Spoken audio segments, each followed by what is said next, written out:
everybody. Welcome to the Jim Masters Show live. It is Saturday night, and this is the second time we're getting a chance to see each other live today. We did a 1 p.m. episode earlier, which was really cool and a lot of fun. We had playwright Dean Kaner on the show, and we also had actor and director Nick Corley on the show as well, and they were talking about their new political comedic web series, which actually is stemming from a Broadway show that pretty much stopped in mid-sentence in March with everything going on in New York and around the world. And it's the Jerry Duncan Show, and they're putting that web series together. So they were my special guests for a very special Saturday afternoon episode of the Jim Masters Show Live, which was really, really cool. And we had so much fun. If you missed it, well, of course, all of the episodes, 21 weeks of episodes of our entertainment lifestyle talk show series are available for the taking and the enjoyment for you and your family and your associates and your neighbors and your colleagues. Tell everybody. They're all at Jim Masters TV on YouTube. Don't forget to subscribe to the channel as well and hit that notification bell so that way there you never miss an episode of our series, our entertainment lifestyle talk show series, where light, levity, and love, or as we've coined it here on our show, lovity abounds every single day, 7 p.m. Eastern, 4 p.m. Pacific live.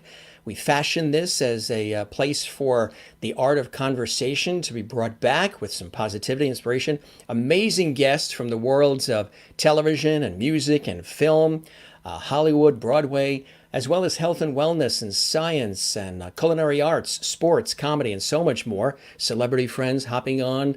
It's really, really terrific. And thanks to all of you as well for all you're doing to spread the word. Again, for years, people have asked me to do a show like this. As you guys know, I'm a professional television and radio personality and host, presenter, actor, journalist, writer, producer, stage MC, voice artist, and I've been so busy with, the professional work. We never had a chance to really put a show like this together. So 21 weeks ago, almost 150 episodes ago, we brought in the equipment, built the home studio, and here we are nightly with you. And again, sometimes we do pop-up shows. We did a whole 2-hour show just on food, which was quite amazing. You guys love food, that's for sure. And we welcome a nightly international audience from literally all points of the globe. We have viewers in Australia, New Zealand, South Africa, the Netherlands, Italy, Ireland, as well as England, Scotland, Switzerland, Austria, Canada, and of course, United States, Mexico. So we welcome all of you from wherever you're watching. We've got an extraordinary guest coming on.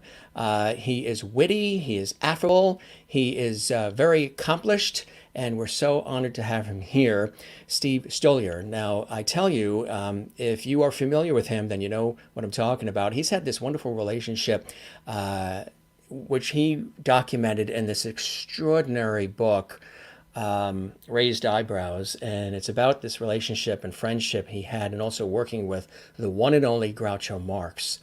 But even before that, and I'll tell you his bio in just a second, but even before that, he is a veteran writer of television and film and so much more. He's voiced so many characters. He's just extraordinary at what he does. And we're so honored and pleased to have him here joining us on the show live tonight.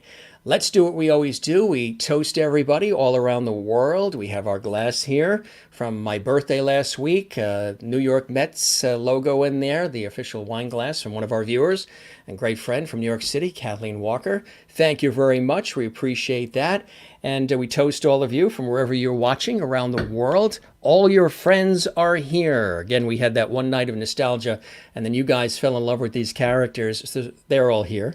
There's George Burns. This was my Aunt Lillian's. She collected dolls, and when he turned 100, they came out, I guess, with a commemorative doll, and she grabbed it, and it came my way, and here he is. He's saying hello to all of you, and our guest actually had an opportunity to lunch with George. We'll talk about that and so much more. Yes, Jeannie's in her bottle, in the I, Jimmy Jeannie bottle. This thing weighs a ton. She's in there. Can you see her? You got to look quick. She's blinking. She's saying hello to you guys. Again, the show is all about light, levity, and love, right? Got to put smiles on people's faces. Also, when we were on that TV shoot in Switzerland, we picked up Silver, aptly named Silver, the Silver Lab. He greets you on a Saturday night. He says hello. I tell you, if I don't show these characters, everybody's like, where'd happen to the cast of characters? And later on, after we wrap with our phenomenal guest, Steve, we're going to introduce a brand new cast member, which is going to be amazing. Now, we have another one here that you guys love, Jimmy. Of course, he's there. Put smiles on your face. Why not? I can't do this if I anchor news programs, that's for sure, right? Well, maybe you can. He'll fill in if I'm ever out and about. He's a childhood toy, believe it or not, and hanging in there pretty well with his Irish green pants and hat. So Jimmy greets you guys as well. And one more that you guys also have welcomed to our Jim Masters Show Live Entertainment Lifestyle Talk Show series. When we had Dreamer Denver on, actor, producer, radio station owner, Dreamer Denver, wife of Bob Denver, who played Gilligan on Gilligan's Island and who also was in Dobie Gillis and so much more.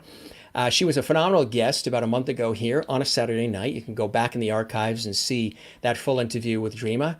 She was there on top of the mountain at our beautiful home in West Virginia. She sent this. She said, Jim, you're missing something from the set. And I said, well, what the heck else could we be missing? We have all these cast members. We're pretty much full here. She goes, no, you're missing Gilligan. So she sent the actual authentic Bob Denver Gilligan doll. Aloha, Jim, Dreamer Denver. And that was such a beautiful and kind gift. And he says hello to you. He welcomes all of you as well. So there you got your Gilligan. I know you guys look for Gilligan as well. And later in the show, we have some birthdays to mention and celebrate. And also, we have sitting right over here, can't show it yet, a brand new it's huge. New cast member joining us here on the show. Again, they weren't going to be cast members, but you guys wanted them to stay on the show, so they're here. So let's greet some of our viewers around the world, which we love to do as well. And Mary Bishop is here. Mary, hello, Jim, Steve, and Lovities. Great to be here from Florida. Happy birthday, Juanita. That's right, it's Juanita's birthday. Juanita in South Africa. Good to see you, Mary. You're watching on YouTube at Jim Masters TV. We appreciate that. Hello again, Jim and our lovely family. That's right, you were with us for the afternoon episode, and now you're here for the evening episode. Good to see you twice. Double the pleasure, Kathy. Yes, we enjoyed our afternoon after we did the show. We live here along the coast, so we were along the coast cycling, and we played some tennis as well. Christine in North Carolina. Good evening, Jim and lovely friends. We welcome writer, actor, voice artist Steve STOLIAR to the show tonight. Look forward to the entertaining conversation. You better believe it. He's all set and ready to go. Sherry, couldn't make the first show, but you're ready for this one. Hello, Jim and all the lovelies. So happy to have you here and glad to have you here. And if you missed the earlier show, the archived episode is on YouTube at Jim Masters TV. Live and direct from Holland, our wonderful Willie is here. Hello, my dear friends. Jim again today. Have fun. Thank you, Willie. I know it's 1 a.m. where you are there in the Netherlands. We welcome you once again from San Diego, California. Danilo, good afternoon and evening, all lovelies. Welcome to Lovely Hall. Hi, Jim, a.k.a. Mr. Lovety. That's what you guys have deemed me. Ann Wozniak is here. Good evening, Jim and all loveties. And Ann, I received that box, and I'm going to open that box this weekend. And then I think next week I'll show that special gift you sent me in the box. I really appreciate that. Good to see you, Ann. Ralph Lampkin watching in Indiana. Good to see you, Ralph, as well. Juanita, who's celebrating her birthday. Hello, Jim and everyone. Good to see you as you watch from South Africa, which is absolutely fantastic. Happy birthday, Dominic. Yes, my nephew, godson. Renee, watching in Iowa. Hi again, everyone. You were here earlier. From United Kingdom, beautiful Hampshire in England. Hi, Jim and everyone on here. Good day to you and hope you're all well. Thank you for the show, Jim. My pleasure. I know you're here just about every single night, and that's really amazing. We love that you're watching from England.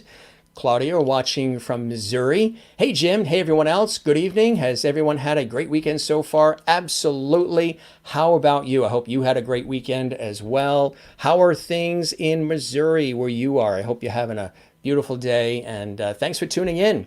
Rainy Katz is here. Hi, Jim. I've missed everyone. Dad's birthday today. 95. God bless him. 95. We'll have to do a happy birthday for your dad later towards the end of the show. So stick around, Rini. We appreciate that. And happy birthday to your dad. What is your dad's name? Let us know what your dad's name is so we can maybe sing to him later. Tulips coming from Willie in the Netherlands. Crystal is in Connecticut. Hi, Jim and everyone. Cheers. Flower Power. Jen is Zen in Allentown, Pennsylvania. We appreciate that. Yes, that was a New York Mets glass, but even with the glass, they didn't do so well this season. It was a strange season anyway. Kathleen Walker, who sent the glass, that wine glass. Hi, Jim and everyone. Not feeling too well, so forgive me if I'm quiet tonight. No, you've been through a lot lately, the loss of your mom and everything. So no worries. We're here. And if we put a little levity, into your evening, maybe a smile or two, we're here for that, Kathleen. Just nice knowing that you are here. Ching Ching from England. We just showed George. George is here. Bruce, they're in Southern California. Bruce Bryant watching. We appreciate you being here as well. And thanks for the dad's wishes. What's your dad's name? Let us know, and we can easily wish him a happy birthday directly.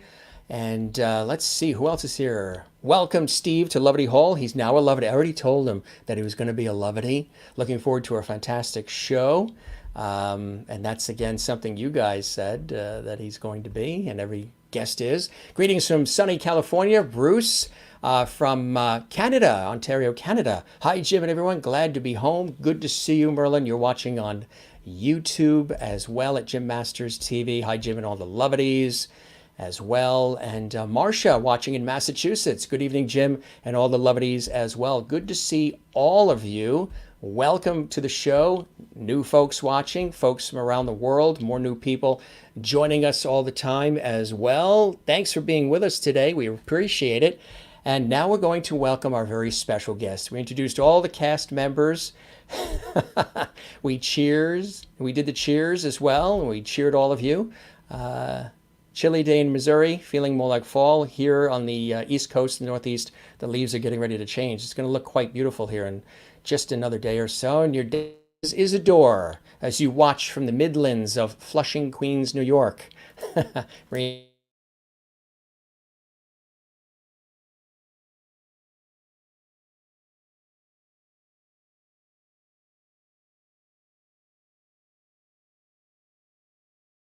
Thanks for being with us. And Tessa Bowers watching as well. Good stuff, good stuff. Okay, let's welcome our illustrious guest. And again, we're talking about his wonderful career, and he's really amazing.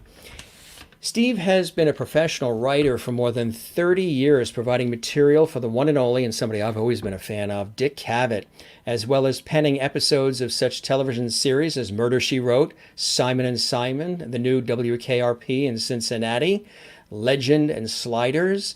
Also, he's been a consultant on a number of books and documentaries about Groucho Marx, that's right, and his various siblings. He's also written and produced documentaries on such diverse personages as John Lennon, the Marx Brothers, Elvis Presley, Shep Howard, and Dr. Martin Luther King Jr. Additionally, he has provided voices for various animated specials, including Frosty Returns, The Oz Kids, You're in the Super Bowl, Charlie Brown, and Snoopy's Reunion. Born in St. Louis, he now makes his home in Studio City, California. And Steve hopes to see Raised Eyebrows, which is the name of the book, turned into a motion picture. They're working on that, and that's really exciting. And he's amazing. I want to tell you just quickly about the book, too. Raised Eyebrows is My Years Inside Groucho's House, is the bittersweet story of the last years in the life of the one and only Groucho Marx. That's right. Told by young Marx Brothers fan, Steve, who was fortunate enough to work for Groucho as his personal secretary and archivist as well, right inside the wonderful Beverly Hills home. In addition to getting to know his hero, the author was able to spend quality time with Zeppo and Gummo, Mae West, George Burns as well, who we just showed you seconds ago, Bob Hope, one of my favorite actors of all time, Jack Lemmon, S.J. Perlman, Steve Allen, again, boy, he's so lucky, and scores of other luminaries of stage, screen, television, and literature. Really amazing. We're going to talk about that and so much more, and the archival footage as far as the photos, never before seen photos and anecdotes, even an introduction by the one and only Dick Cavett as well. That is the book right there that is being turned into a motion picture, which I think is really cool and well deserved, and it's going to be really, really spectacular. Let's welcome him live in Studio City, California, the wonderful Steve STOLIAR. Steve, welcome to the show. It's good to have you with us. Thank you. It's my pleasure, and I see we're all out of time now, but I had a great time listening to you talk about my career. I didn't realize I'd accomplished so much. I told you should have just stayed in the supermarket bagging the groceries, and then we would have had a shorter intro. That's it. Lots of welcomes coming your way from Renee in Iowa, and Willie in the Netherlands is welcoming you. Marilyn in Wichita, Kansas. Claudia is in my home state of Missouri because I'm from University City, a suburb of St. Louis. Carla's watching from Brazil. Shout out to Jim. Welcome, Steve, from Brazil. Sharon in Connecticut is welcoming you. Sherry Schoenlein is welcoming you. Kathy Short welcomes you. Valerie Porter from the West Coast is watching, and she's welcoming you as well. Thank you. Thank you. Lots of levity. Well, you know what they say, levity is the soul of wit, or something like that. Absolutely. I think somebody said that. I just did, maybe. Write that down. I will. So really exciting, the amazing career that you've had and continue to have. Let's talk about going back in time. You know, when you were a kid, were you always writing? Were you always entertaining? Were you always sort of, did you have an old school personality? Were you always looking at, some of the, like I've always watched the older films and the television shows. You and I were talking about that before live on the air. Right. What were some of those inspirations in your life and your youth early on, Steve? I have very fond memories of the Ernie Kovacs show. Oh, yes. Especially the Nairobi Trio. I have vague memories of You Bet Your Life with the duck dropping down, but I couldn't really appreciate Groucho's wit when I was, 6. Yeah. But I really soaked it all in, and I never really lost my interest in watching the old stuff rather than the new stuff. Mm-hmm. I think we were talking about how great The Twilight Zone was and is. I think these shows hold up wonderfully after 50 or 60 years. Mm-hmm. Levity is the soul of wit. Yes, Renee. But we shifted it to levity for the purposes of Jim's show. Exactly. And she shifted her name from Renee to Rini. Rini. Yeah, it's an interesting, you would think Renee, but Rini Cat. She's a cabaret star in New York. And, Willkommen, bienvenue. Probably. Isn't that from cabaret? Yes. Barry Pearl is here.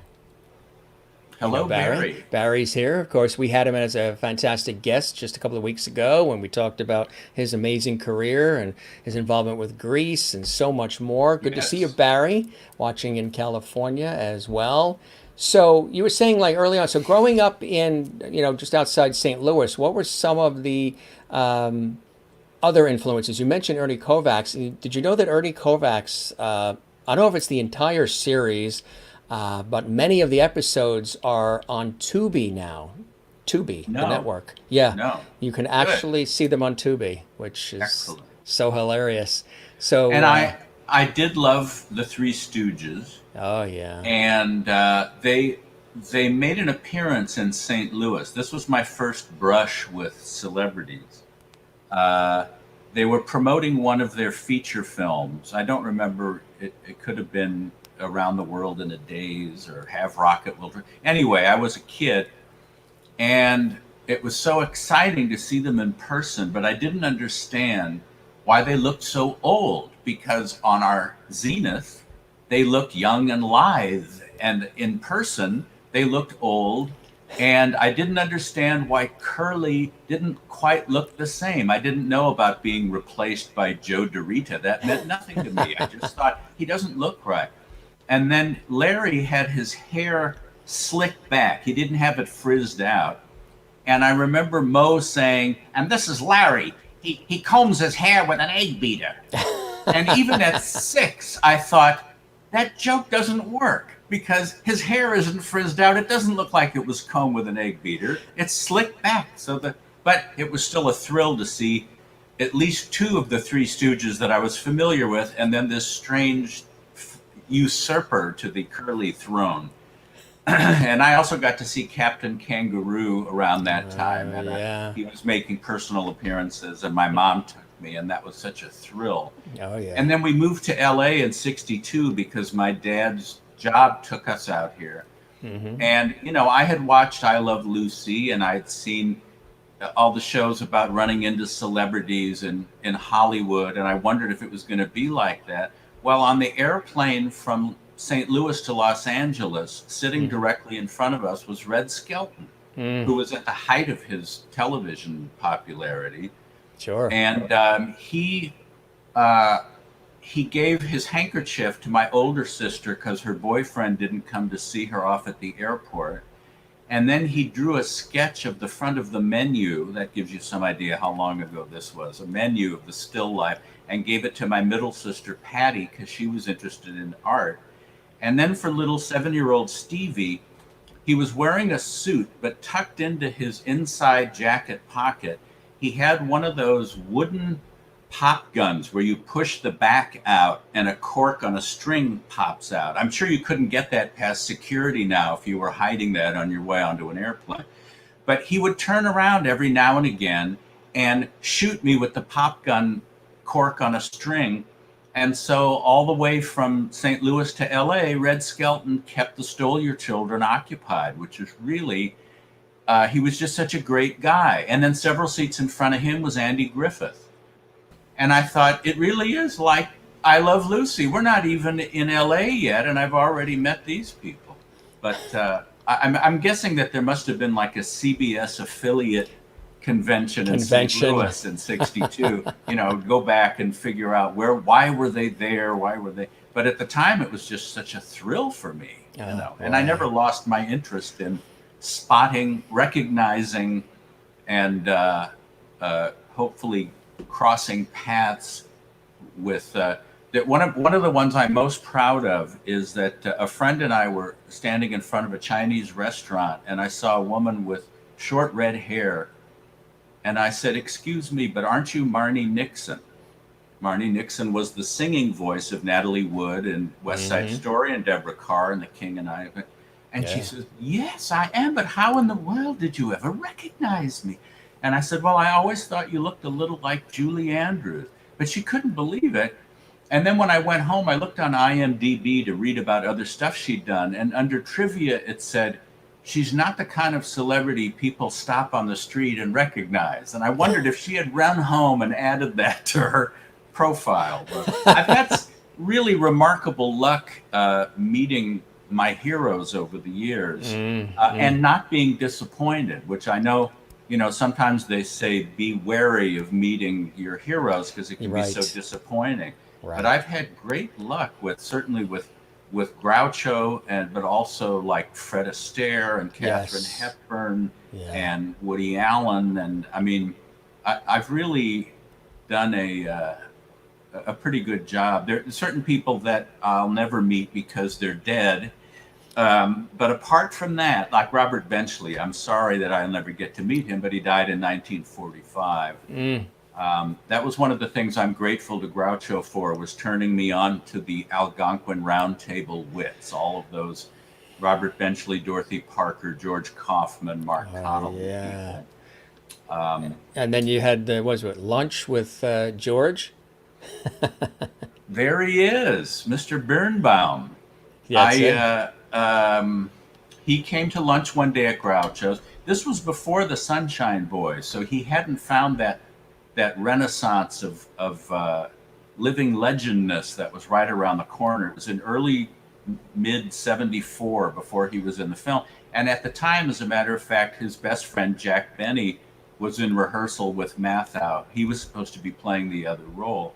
And it was because of Benny's death in, I think, November of that year, that the part went to George Burns and changed his life.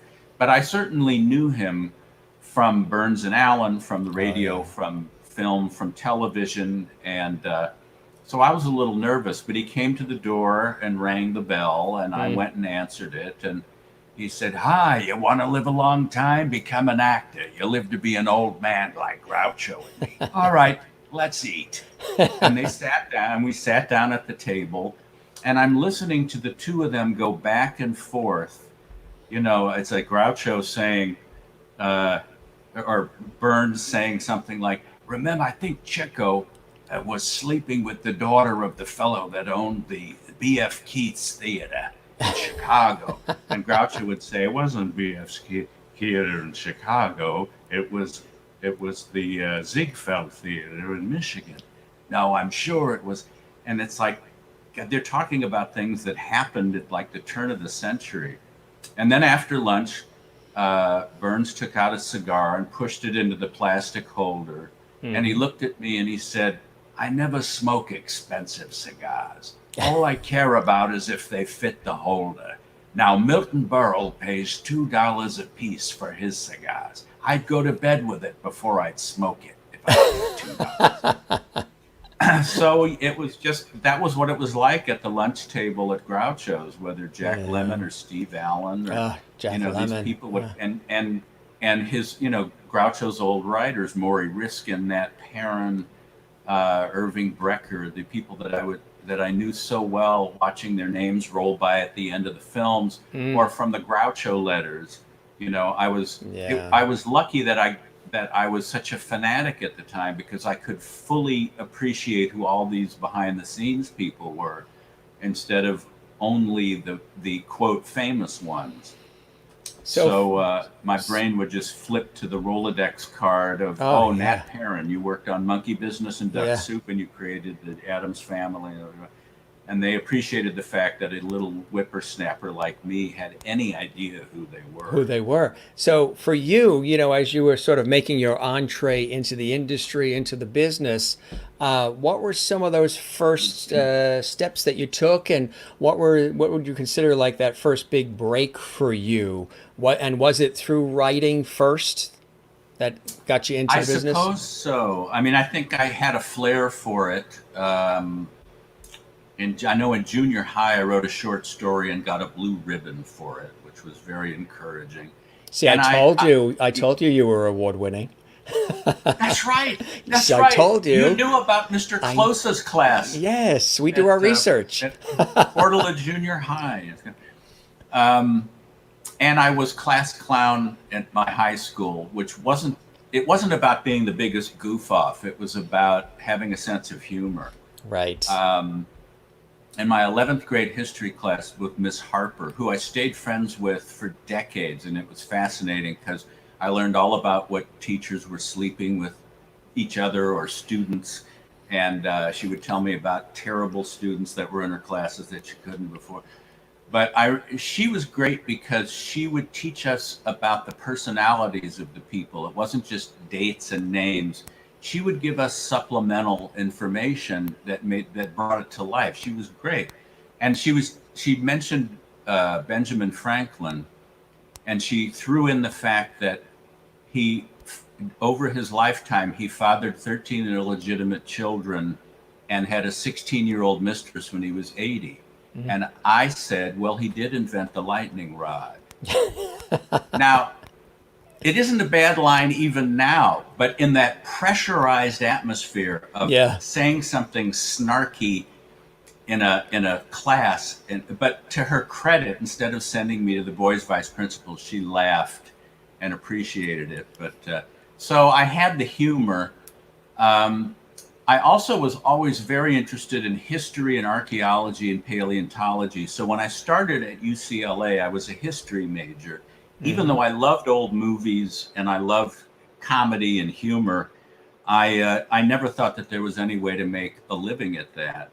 Not that there was becoming a history major was the path to lighting cigars with $100 bills, but I was a history major, and it really was immersing myself in the atmosphere at Groucho's house, because I worked there the last 3 years of his life, initially 7 days a week that first summer.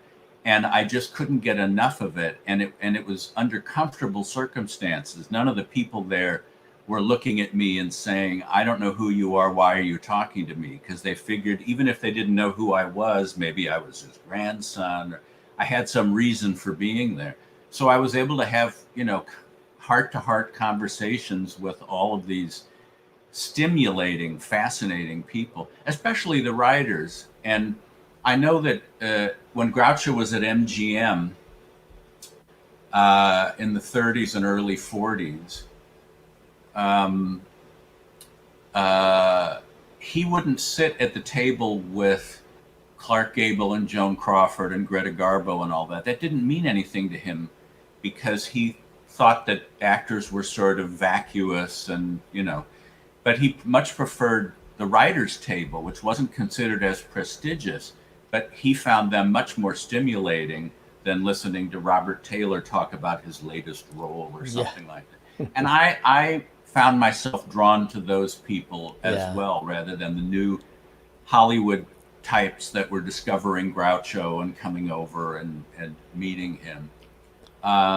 And I eventually worked in the steno pool at Universal after my Groucho years, from 11 to 8 every day, typing Rockford Files and Columbos and Kojaks and Emergency and all these things, just pushing them through the Selectric 2 typewriter.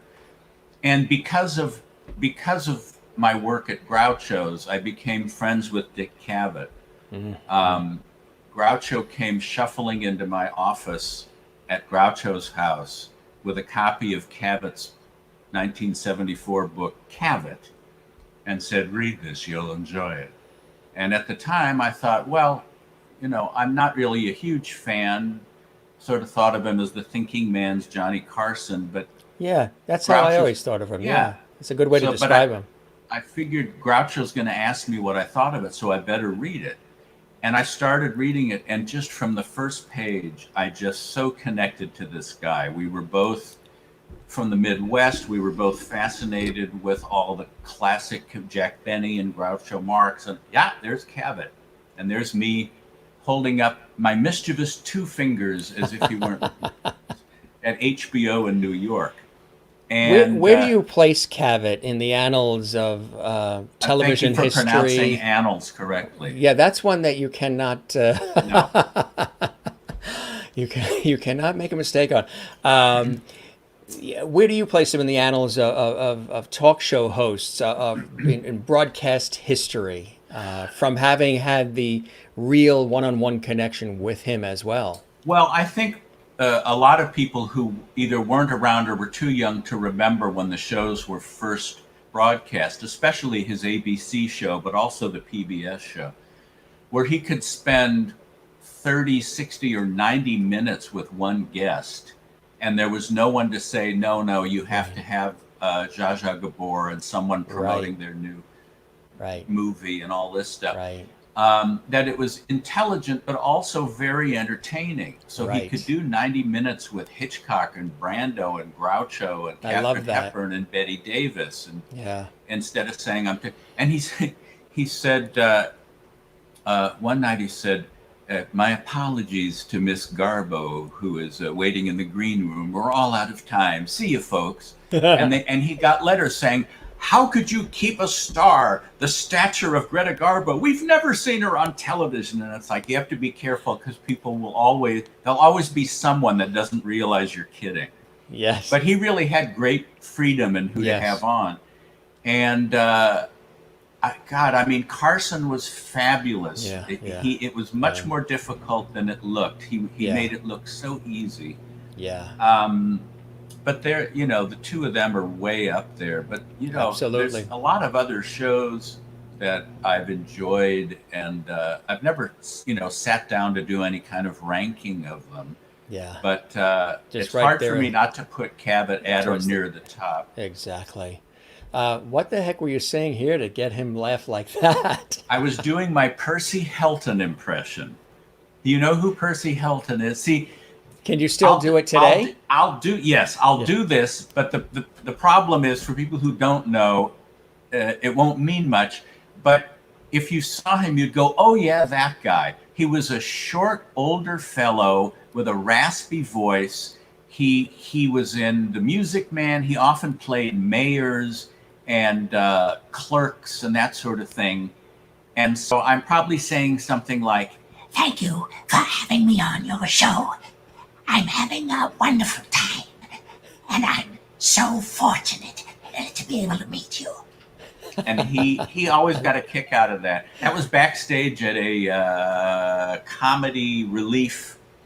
It was a comic relief in the late 80s. Comic relief. And I was just there hanging out with him. I wasn't a performer. Where was this? See HBO there.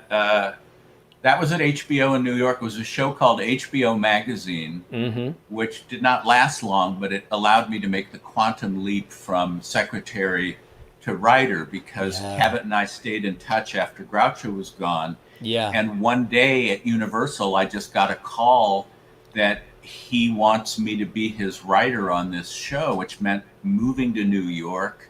And I lived there for 2.5 years on West 82nd Street between Central Park West and Columbus. And just had a fantabulous time. Yeah. Soaking in, seeing New York through Cavett's eyes. We would, just go walking all over the city, and he would point interesting things out, and we'd make each other laugh until we couldn't catch our breath. And it was, he introduced me to people, and Brickman and Woody Allen and Hepburn, and just spending a lot of time with him. We both went to see Diana Ross at the Central Park concert. Oh, yeah. And he decided that we should climb up the scaffolding that the cameras were on, because we get a better view. That was like 83 when the rains came too. And then the rains came. Yeah, and I have never been as wet as I was. It's as if the drops were. And she's standing there with a microphone and saying, she's still doing we're it. not going to let a little rain stand in our way. Aren't we going to have fun tonight? And the audience going, and it's like, we're not going to. And then it really started pouring. Yeah. Just, you couldn't even see her. And then Cavett said, it suddenly occurs to me that being on the top of a metal platform isn't the smartest place to be during an electrical storm. In Central Park. So we scrambled down and beat a hasty retreat to his apartment. But I was just so soaked. But we had just so many great adventures there.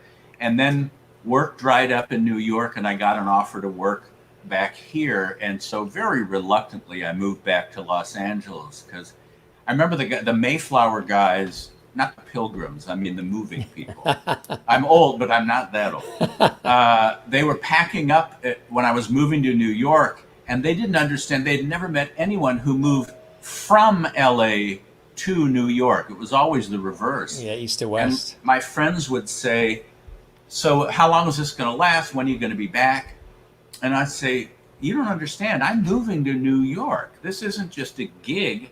I'm going to live there. And lo, I did for 2.5 years before rolling back into Los Angeles. But Cavett and I stayed friends. Yes, he was kind enough to write the intro. Who are these people? There's a man from Nebraska who was born Frederick Austerlitz. Yeah, Fred Astaire. Better known as Fred Astaire. And the reason he's doing that with his hands was because I was friends with Eleanor Powell, the female tap dancer from MGM. Oh, yeah. And she had said, if you watch Fred dance, you'll see that he tucks in the 2 middle fingers of each hand. And he did that because he felt that his fingers were too long, and it distracted the audience's eye from watching his feet.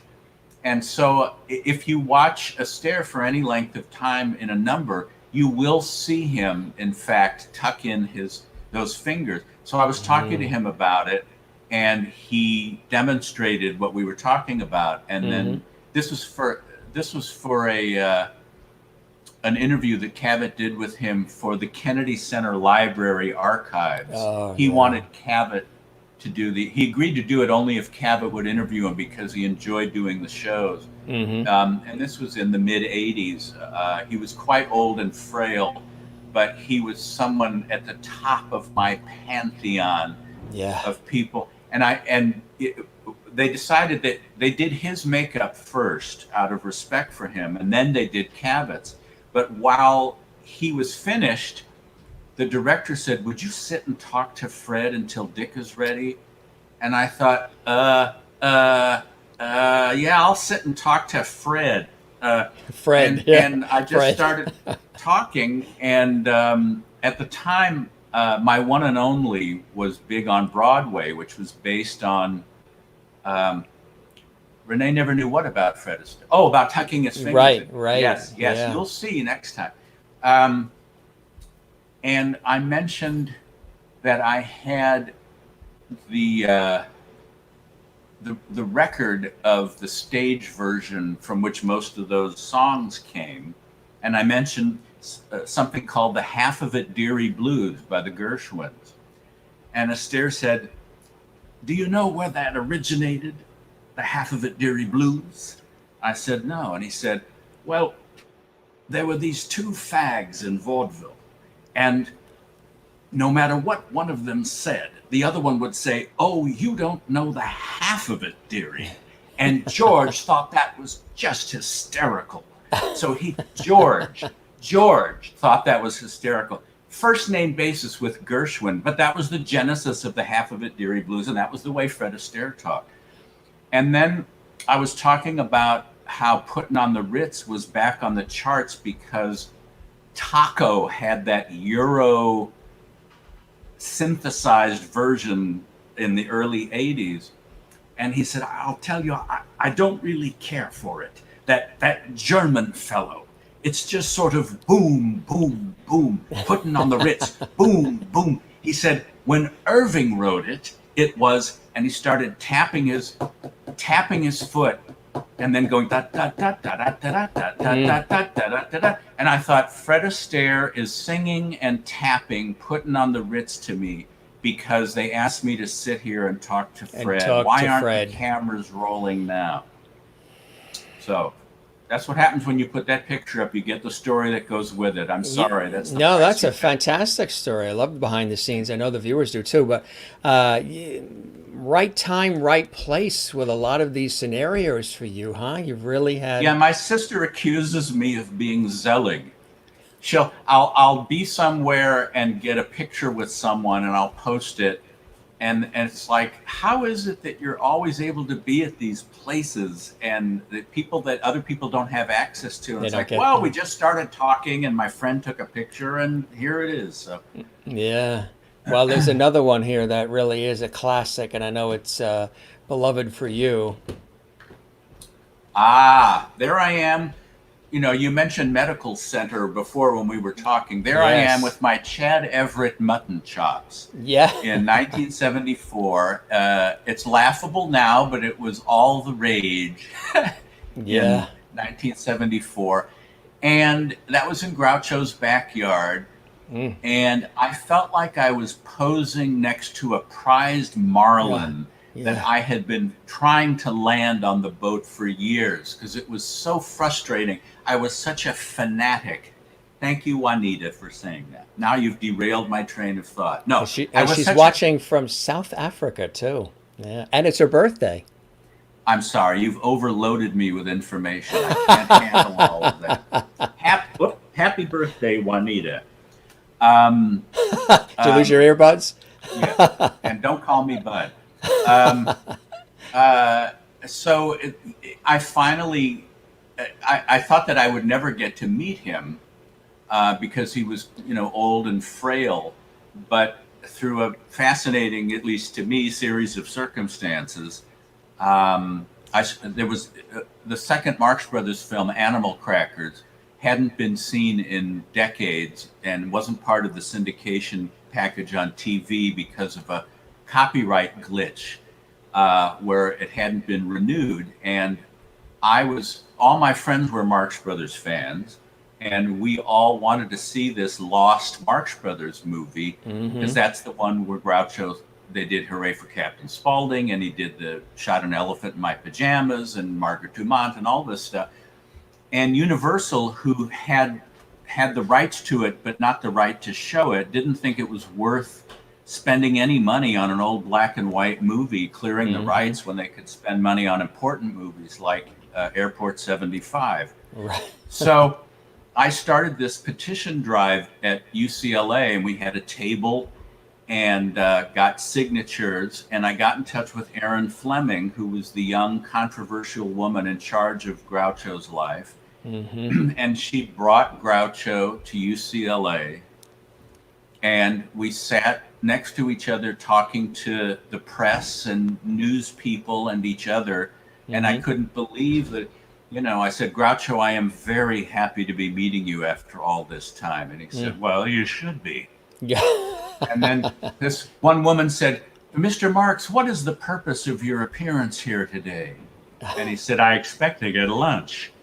And she said, no, besides that. And he said, I may get dinner.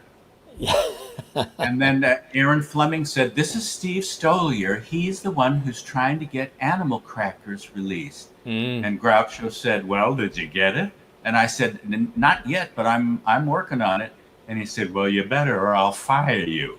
Yeah. And I said, I didn't realize I was working for you. How much money are you paying me? And he said, a little less than nothing.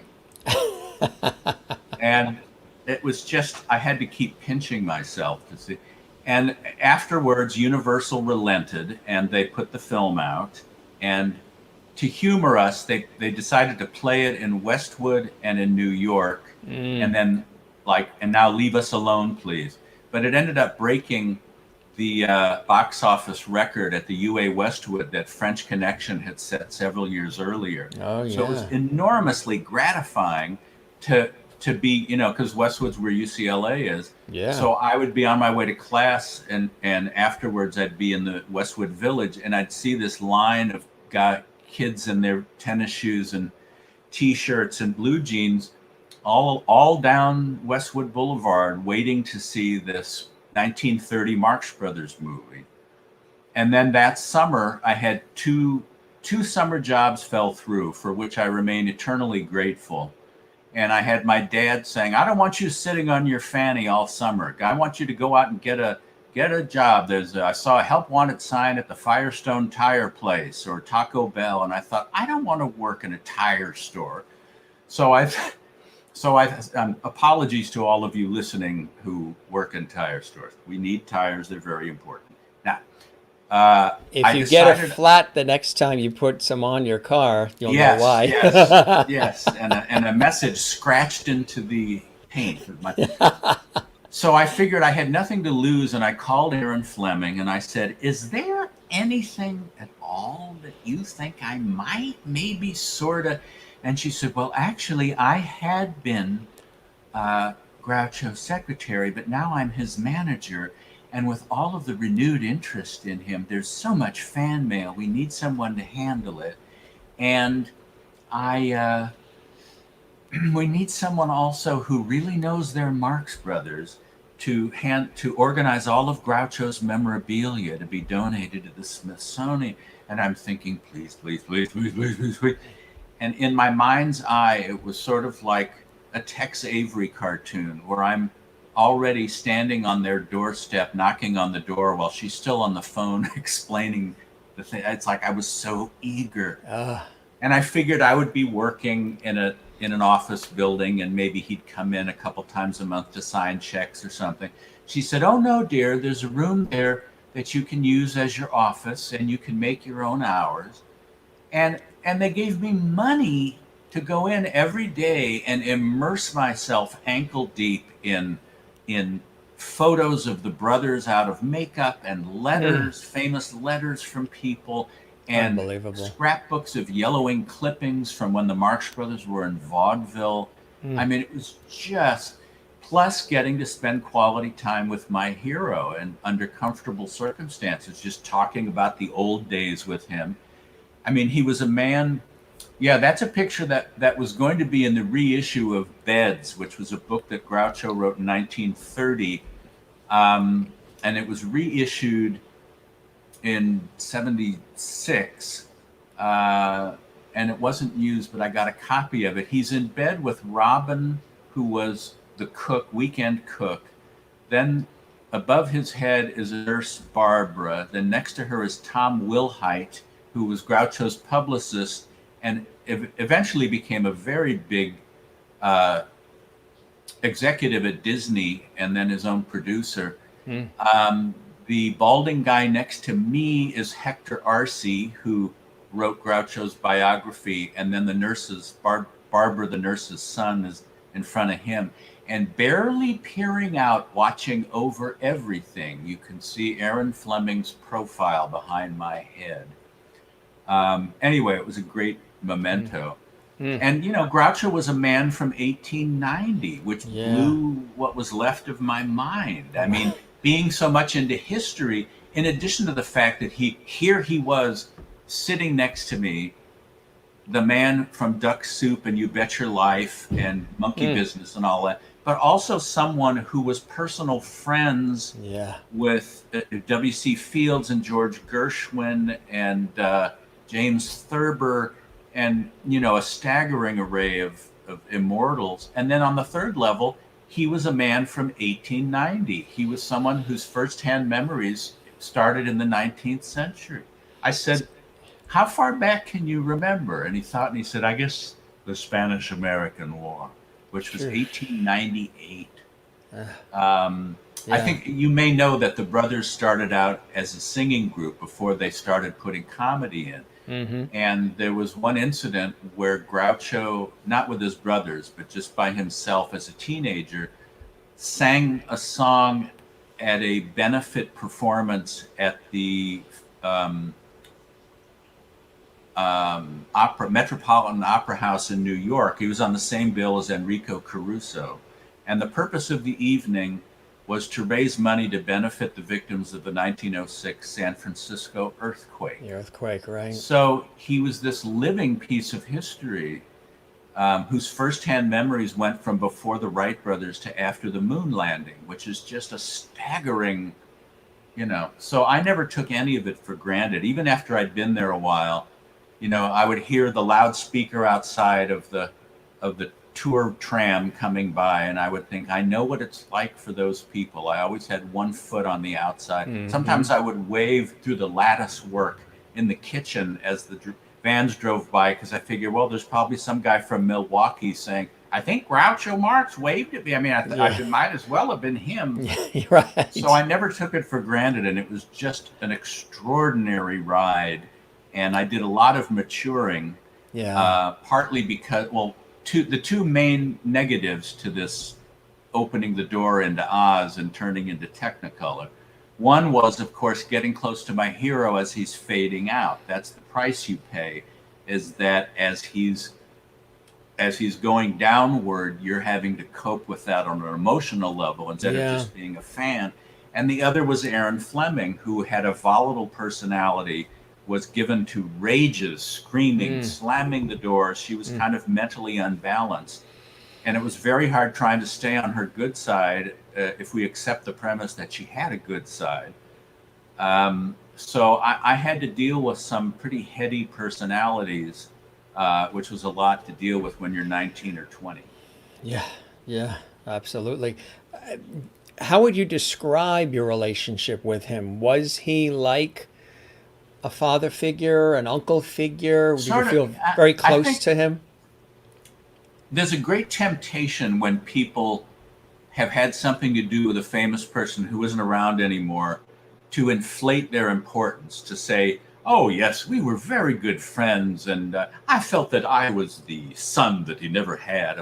But it wasn't quite like that. On the other hand, it wasn't just employer-employee.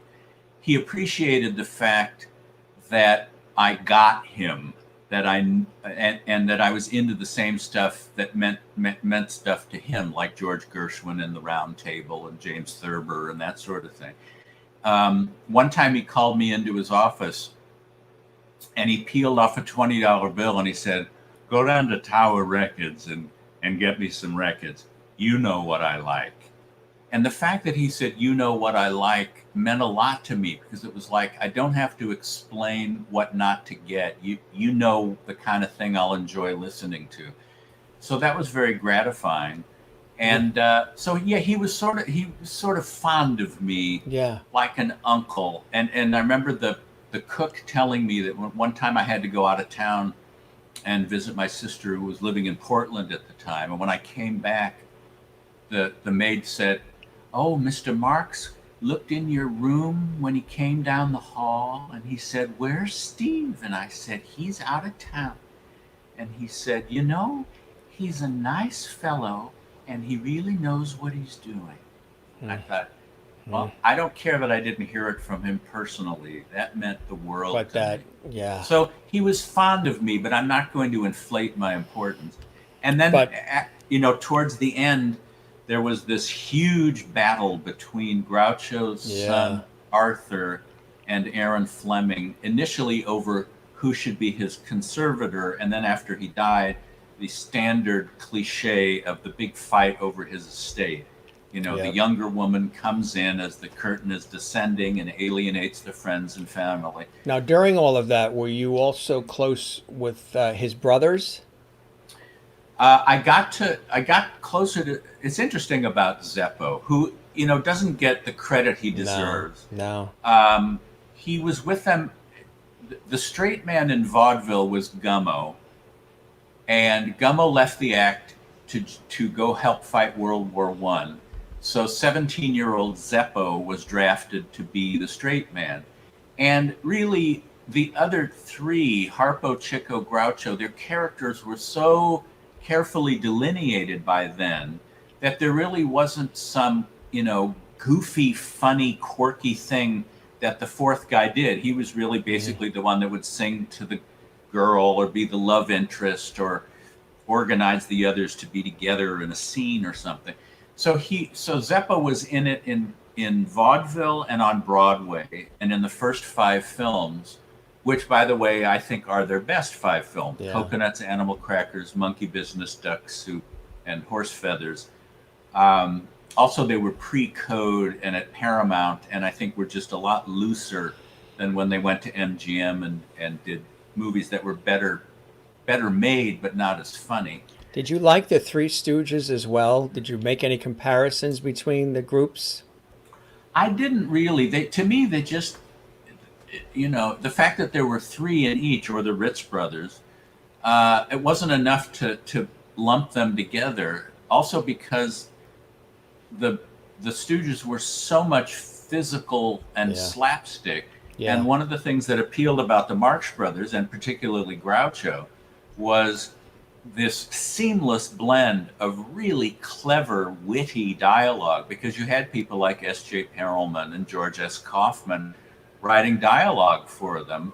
But then you also had wallpapering Esther Muir over the couch, and there were slapsticky things. Harpo, of course, was all physical, and Groucho was a very physical comedian. When you see him dancing and singing and goofing around and running back and forth, there was a physicality to him. Right.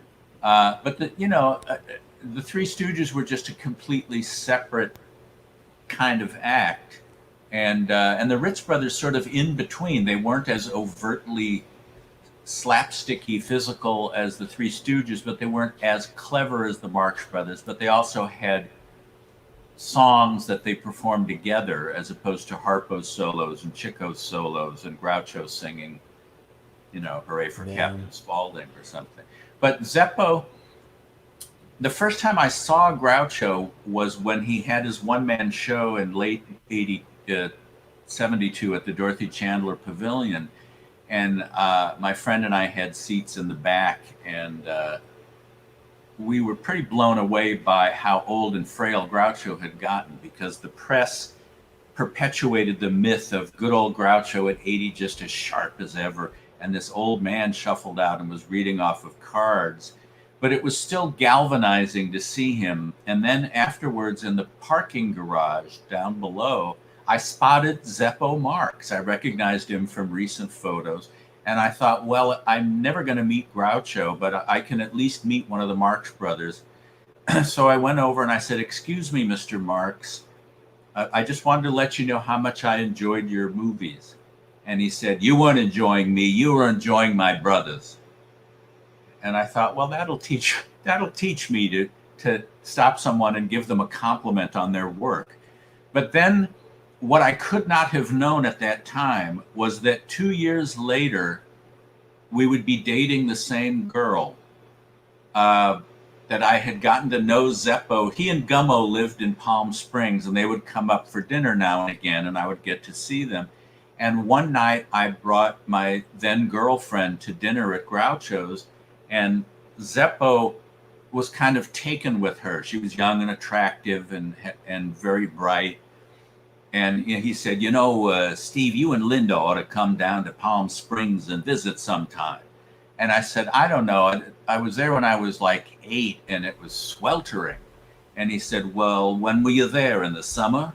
And I said, yeah. And he said, well, Steve, it's cold in Alaska during the winter too.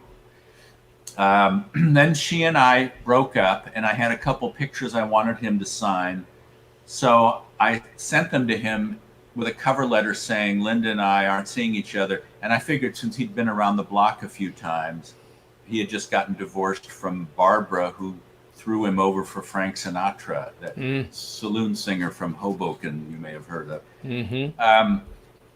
And I figured he might have a humorous, consoling word. Instead, my phone rings. Steve, is Zeppo Marks. How are you? I hope I'm not. No, go. I got your letter, and I got those photos. God, I was good looking back then. And I don't want to step on your toes. You understand? That's the last thing I would want to do. But do you think Linda would go out with me? And I thought, this is really weird. She's 19, I'm 20, he's 74. And I said, well, I let me ask her. Okay, because if it's at all uncomfortable for you. No. So I called her up, and she kind of thought it was a weird, funny thing and got a kick out of him. So I put them in touch, and they went out once. He took her to dinner in San Diego and then to attend a Highlight game in Tijuana. So I guess that's Zeppo Marks' idea of a first date, dinner in San Diego. And then afterwards he said, I want you to know, Steve, I never even kissed her goodnight. You don't have to worry. She's very nice, but all she did was talk about herself. Yeah. And then I saw Linda on campus, and I said, so how was your date with Zeppo? And she said, he's very nice, but all he did was talk about himself. Which is interesting. Yeah. And then anytime I was at a party at Groucho's that Zeppo was at, he would find someone to introduce me to and then say, this is Steve. He and I dated the same girl, but he got further with her than I did. So I got to know Zeppo to it. And he really did have a great personality, and the room lit up. He seemed many years younger than he was. Yeah. And it has been said that he was the funniest off camera, even though it didn't really get a chance to show. To really show, right. And Gummo was a very nice, soft-spoken, older gentleman. Yeah. Harpo? I asked him to sign. I didn't have anything handy. I didn't have a photo or something. He was just there. And so I had him sign a 3x5 card. And he said, if this were at the bottom of a check, it might actually be worth something. So I got a bit of Gummo's humor, too. How about Harpo? Any interaction with Harpo? No, Harpo died. Harpo and Chico died in the early 60s when I was just a kid. So I never got to meet them. Although I got to know Chico's daughter, Maxine, who, she was old enough that she remembered going as a kid to see them on stage in Alsatias and the Coconuts and Animal Crackers. She went back that far to the 20s. Yeah. And she looked like Chico in drag. She had that same crooked smile and kind of that sad, expressive eyes. And it was always I always worried that I was staring at her because I could see her dad so vividly in her face. But no. And then I got to know Harpo's son, Bill, who was a great pianist, and he also composed the score. And I know you'll probably guess this if I give you a few guesses. He composed the score for Scream, Blackula, Scream, one of the blaxploitation horror films of the 70s. But he's a great guy. And apparently Harpo was just the sweetest man imaginable. He's like Jack Benny. You won't hear anyone say, let me tell you what a son of a bitch this guy was to me. Like so many others have stories about Hollywood people saying, you think he's a nice guy? I mean, Lucille Ball and Danny Kaye were beloved by millions and be hated by people who worked with them. Yeah. Cabot told me once he conducted an informal survey of flight attendants and said, who was the absolute worst? Lucille Ball.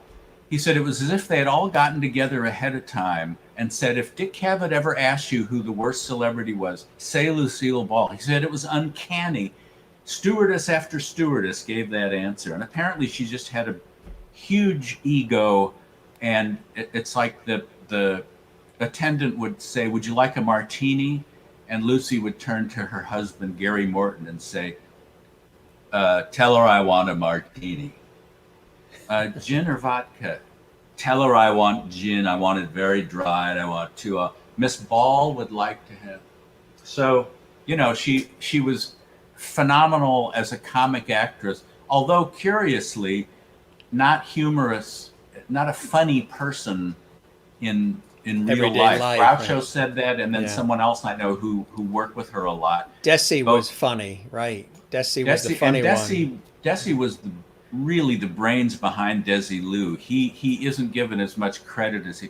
One of the other books I worked on was a book called The Imperfect Storm, about it's the memoirs of Howard Storm, who was a stand-up in the 50s and 60s and then became a top, as if by magic.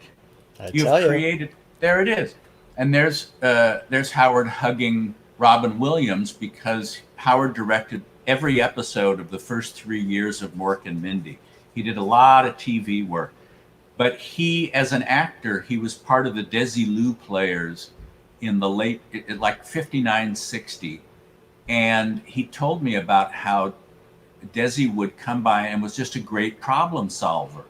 And that it's like at the end of some special, Lucy wanted to go down the line and thank all of the people on the show and say their names so that they'd get some publicity. And the cameraman said, we can't do it because you have tall people and short people and you're going to miss some of them. So she was really bummed. And then Desi came to the set and, you know, well, hey, what's going on? And she's saying, oh, it's terrible. I wanted to do it where I could shake their hands and I can't be. What are you talking about, Lucy? You'll get some apple boxes and you stand them on the apple box. The short people stand there and boom, boom, boom, boom, boom. And it went off without a hitch. And Howard said that Desi could just come in and get a sense of a scene and say, okay, this works, this doesn't work. We'll just cut to this. And he doesn't get the credit he deserves. Plus, of course, his brilliant mortgaging of the film rights to reruns of I Love Lucy, which no one thought there was any money in, and he used that as collateral to buy what became Desilu, which was RKO, where Lucille Ball had spent the 30s, appearing in any number of films, including the Marx Brothers Room Service. Mm-hmm. And he was able to buy the studio because he took the footage to the bank and said, I put this up. So anyway, he doesn't get the credit he deserves. Yeah. And now my cat is going to walk in front of the camera. Oh, so they love that. See a large furry tail. What's the cat's name? This is Oscar. Oh, they love pets, food, children. Yeah. They love pet food. Here's Oscar. Let me see. There. Look in the camera, Oscar. All right. You got to get down now because people think they want to hear me instead of watch you be cute. Hello, how are you? Hi. So if he's on too long, we have to start paying him if he gets a line? Yes, for us. So there's other people along the way too, and I'm going to show the book in just a second, but sure. You mentioned Woody Allen. Yes, he's been another sort of, like Cabot, a big brother to me, not in the Orwellian sense. He's been a real mensch. I've known him for quite a few years. He's been very thank you, Bernadette. Oscar, Bernadette says hello. He's acting as if he doesn't understand a word I'm saying. See, the minute you show a pet, a child, or food, yes, they love it. Actually, my connection to Woody goes back to when I was working for Groucho after uh, after reading the Cavett book and writing Cavett a letter. We would correspond, and I would fill him in on the intrigue that was happening at Groucho's with Aaron Fleming and the legal stuff and all that.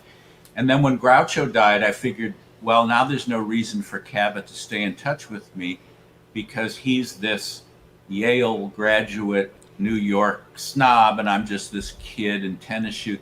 But the week Groucho died, Cavett called me and said, listen, I hope just because he's gone, we're not going to lose touch. And by the way, I hope you don't mind, but I've shown some of your letters to Woody, and he says they're very well written.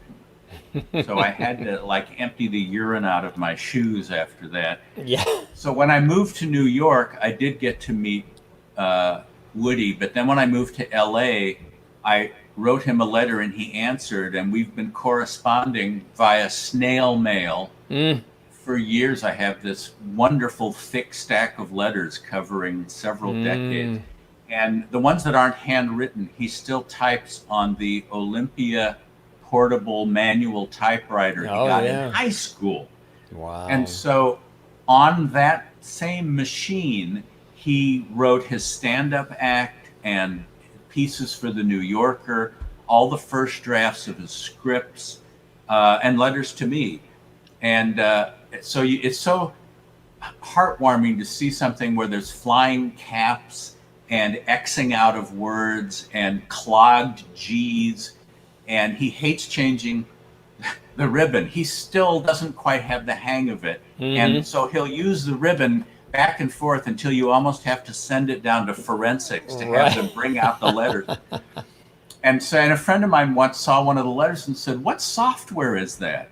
Yeah. And I said, Larry, it's a typewriter. That's it. And he said, well, you know, you can get software that matches it. And I said, no, it's a typewriter.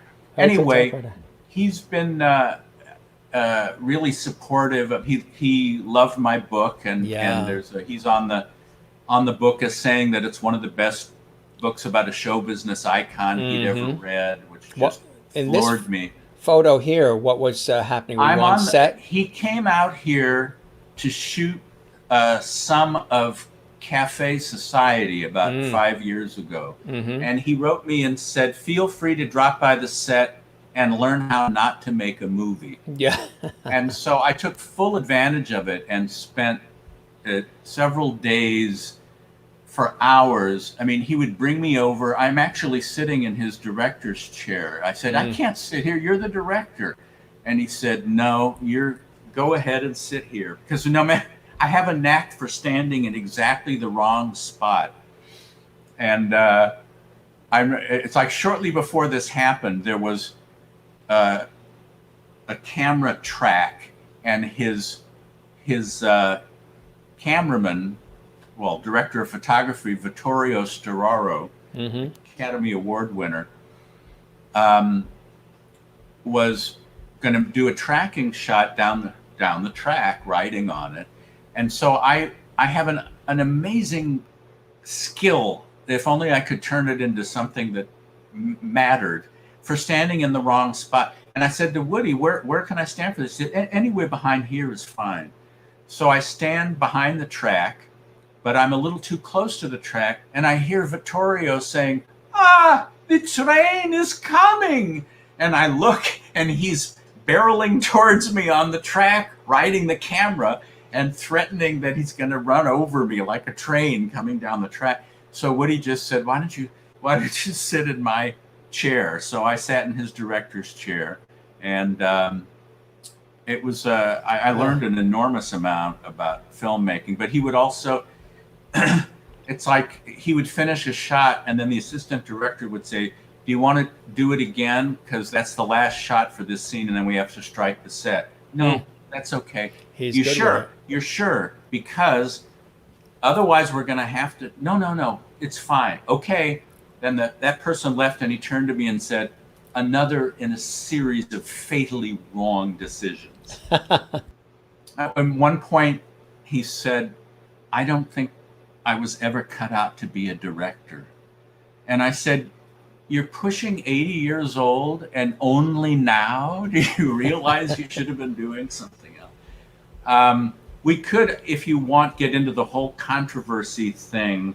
It's a sore point with me because I have endless compassion for women who were victims of molestation, because my late wife, Angelique, was horribly abused as a child by her father and her brother. And I saw up close for many years the repercussions of what it is like when a child is messed with. And I have no sympathy for child predators. I want to use them as human piñatas, really.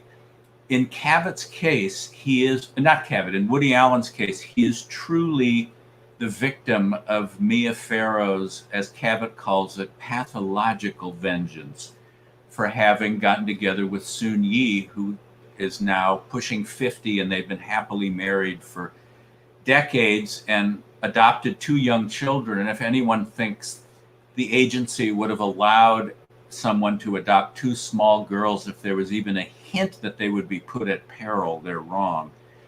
But Mia set out to destroy him, and she did and didn't succeed. The thing is, he's still doing what he wants to do. He's still writing and making films overseas.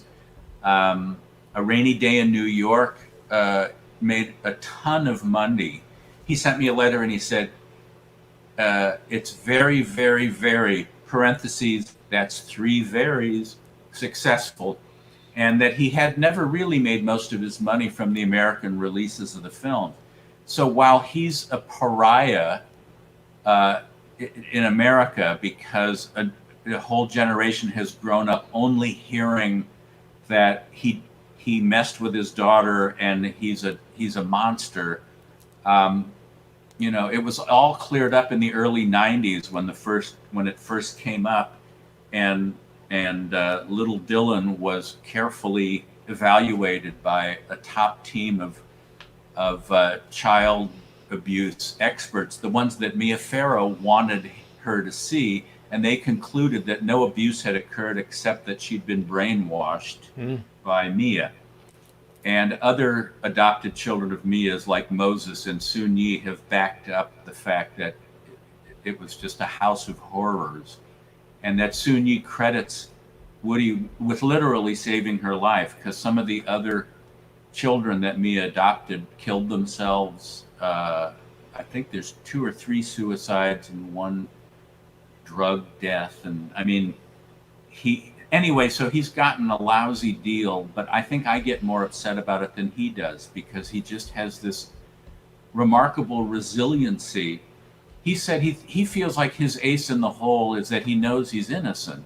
And I said it would be the opposite for me. It would drive me crazy. I would want to stop everyone in the street and say, let me explain to you why this is a misunderstanding. But instead, it's like you're standing in a stream and there's this big rock, and I would stand at the rock and go, damn, that big rock, it's standing there and I can't get, and Woody would just go, okay, I'll go this way, or I could go this way. So he's still writing plays. He wrote his memoir, which was just a remarkable, entertaining and fascinating book. And he's still making movies, and he just finished one that opened the a film festival in Spain. And I think he just finally got domestic American release for Rainy Day in New York, and also Blu-ray. So there really, there was no stopping him. People said, why is he allowed to make movies? As if there's some grand wizard in Hollywood that declares who is still able to make them or not. And it's too bad, because, like I say, you're told to believe the accusing child, but what do you do when the accusing child had been systematically brainwashed and there's no evidence to support her claim, and she has a semi-crazy mother ruling with an iron hand? But I know it's very unpopular to be on the side of someone who is even accused these days. because you run the risk of, oh, you're sticking up for that sick, it's like lumping him in with Bill Cosby or Polanski, and it's just terribly unfair. But anyway, that I'll hop off my soapbox now, but he's just been a great friend, and I'm not sticking up for him because he likes my letters, but because he's innocent, that technicality. So do you prefer vanilla, chocolate, or strawberry ice cream? Chocolate. So, one of the viewers actually asked, what does it say on your mug? On my mug? What do you mean? Yeah, That's just the way I was born, see? I just watched Key Largo. I'm sorry, I can't. It's the Marx Brothers in horse feathers, of all things. What are the chances that I would have a Marx Brothers mug? You have their doll. Did they come out like with the George Burns and all that? Did they have dolls and all those things There's too? a Groucho ventriloquist doll. You don't have that, right? No, I don't. Nor do I want one. So anyone that thinks they're going to get me something as a belated birthday present and it's the Groucho doll, please don't. I had the Charlie McCarthy one as a gift, and it came out of the. It was a Christmas gift, and it was. I think it was something I picked out of the Sears Wish book. Remember that? Circle all the different gifts you wanted in the Sears Wish book. And we were coming back from Connecticut and Massachusetts, and we were in the back seat of the family car after summer vacation visiting relatives. And my sister and I were playing with the Charlie McCarthy doll in his tweed jacket and the whole thing. And we were doing, the ventriloquism, and my sister pulls a little too hard on the string in the back, and the mouth goes, that's it. The thing is shot. That is it. you, my Charlie McCarthy doll. It's like, I got to meet Edgar Bergen at Groucho. oh, yeah. I had him sign a picture from You Can't Cheat an Honest Man with Fields and Charlie. And here's an interesting tidbit. Bernadette loves your mug. She loves it. Cool mug, not your face. Thank you on both counts. Thank you, Bernadette. Marcia in Massachusetts loves your impression of Cavett. Thank you, Marcia. Merci. I knew someone that played in the studio band for Edgar Bergen's radio show. And he said, and it's like, I guess it isn't that much of a surprise because there have been so many creepy movies and TV shows about the split personality of ventriloquists and their dummies. I mean, Dead of Night and Twilight Zone and The Great Gabbo with Strohan. Anyway, he said that Edgar Bergen was a very conservative, straight-laced guy, but Charlie McCarthy was completely uninhibited. The alter ego. So if a pretty girl walked by, Charlie would make dirty remarks at her, and Bergen, this was not on the air. This was not for anyone to see. This is just he would get angry at Charlie, and I think it was a matter of, it's like sometimes you think of saying something, but you're not going to say it because you don't want to get slapped. Bergen was in the same position, except that thing that he was thinking of saying came out his hand and was heard by the audience. And so he wasn't able to keep it muzzled because Charlie was the part of his ego that, that was horny and flirtatious and outrageous. And he was able to see him up, I had no reason to doubt his story. And it doesn't surprise me. You hear stories about, he was, Paul Winchell was kind of a strange guy. He was great. I loved him when I was a kid, but he was so I don't know how many normal ventriloquists there were. Maybe it takes a special person to breathe life into some animal that's sitting on your hand being manipulated.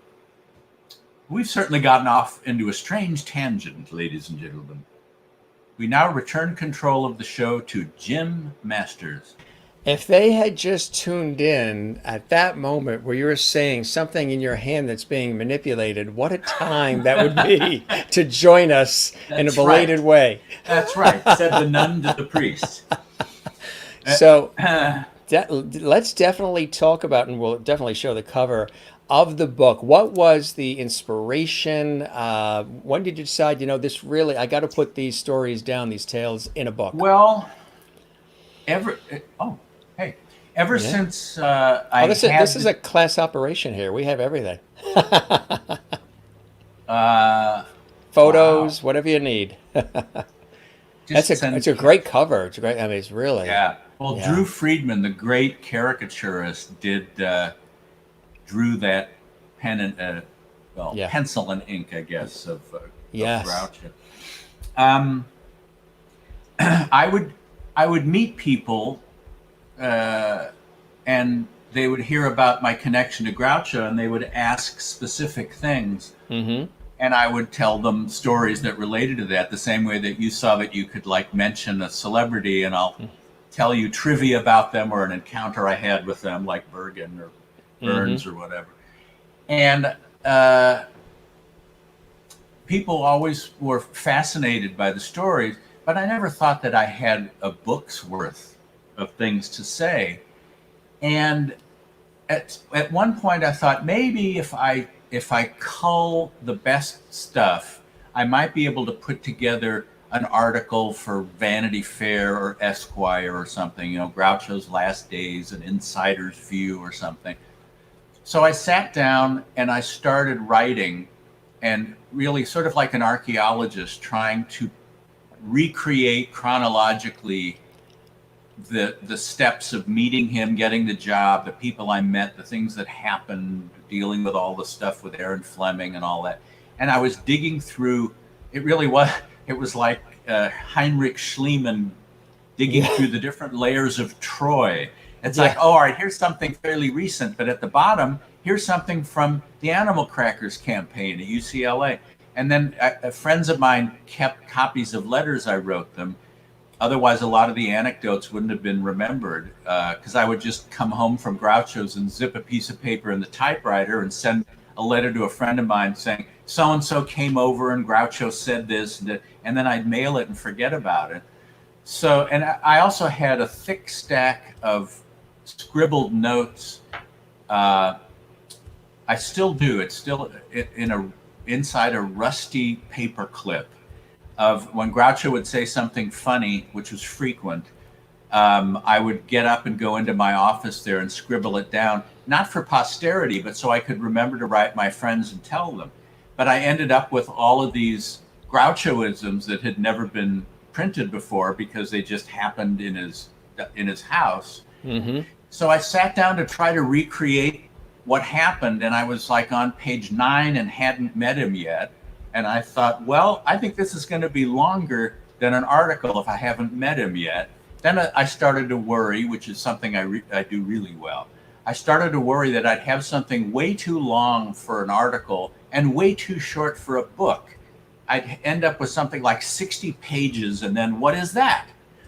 But I just kept plodding along, and I found myself going through all of the emotions that I had at the time, starting out as this naive kid and the thrill of shaking hands with Groucho for the first time at UCLA, and then becoming not jaded, but a little wiser as I got to see Aaron Fleming up close and deal with all the different personalities in the household.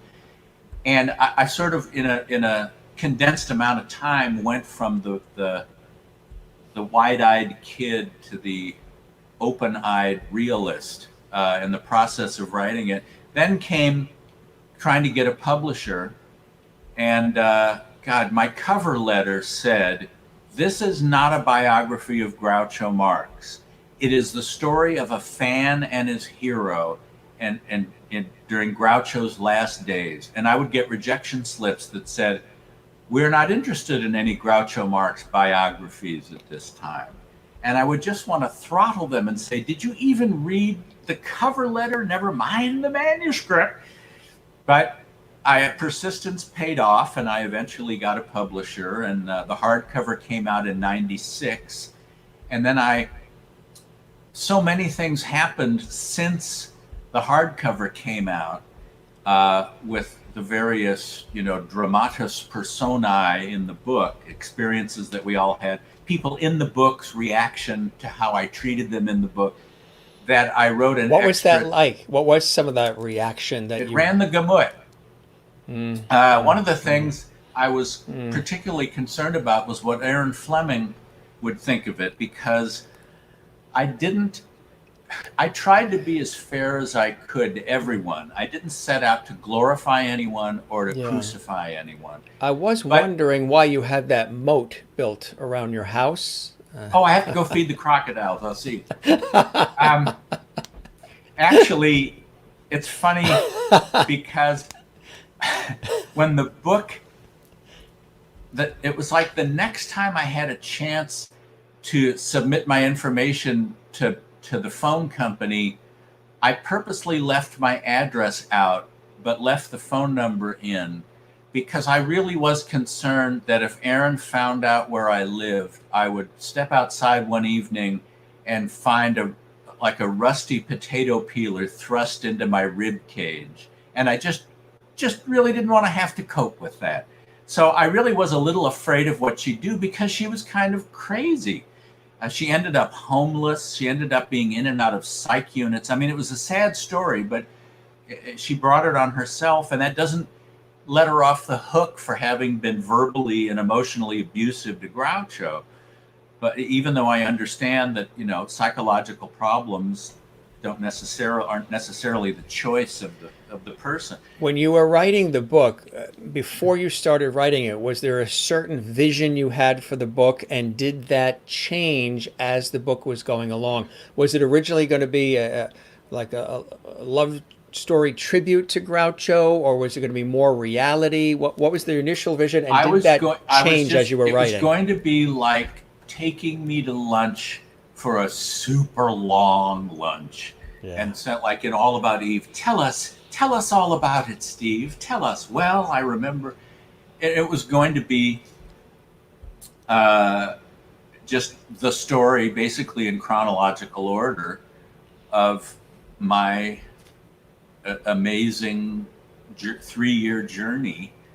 And so what I was afraid of what Aaron Fleming was going to do, or at least what she'd say, because even being fair and pointing out her good points, which were substantial, Yeah. you still end up chronicling her descent into madness.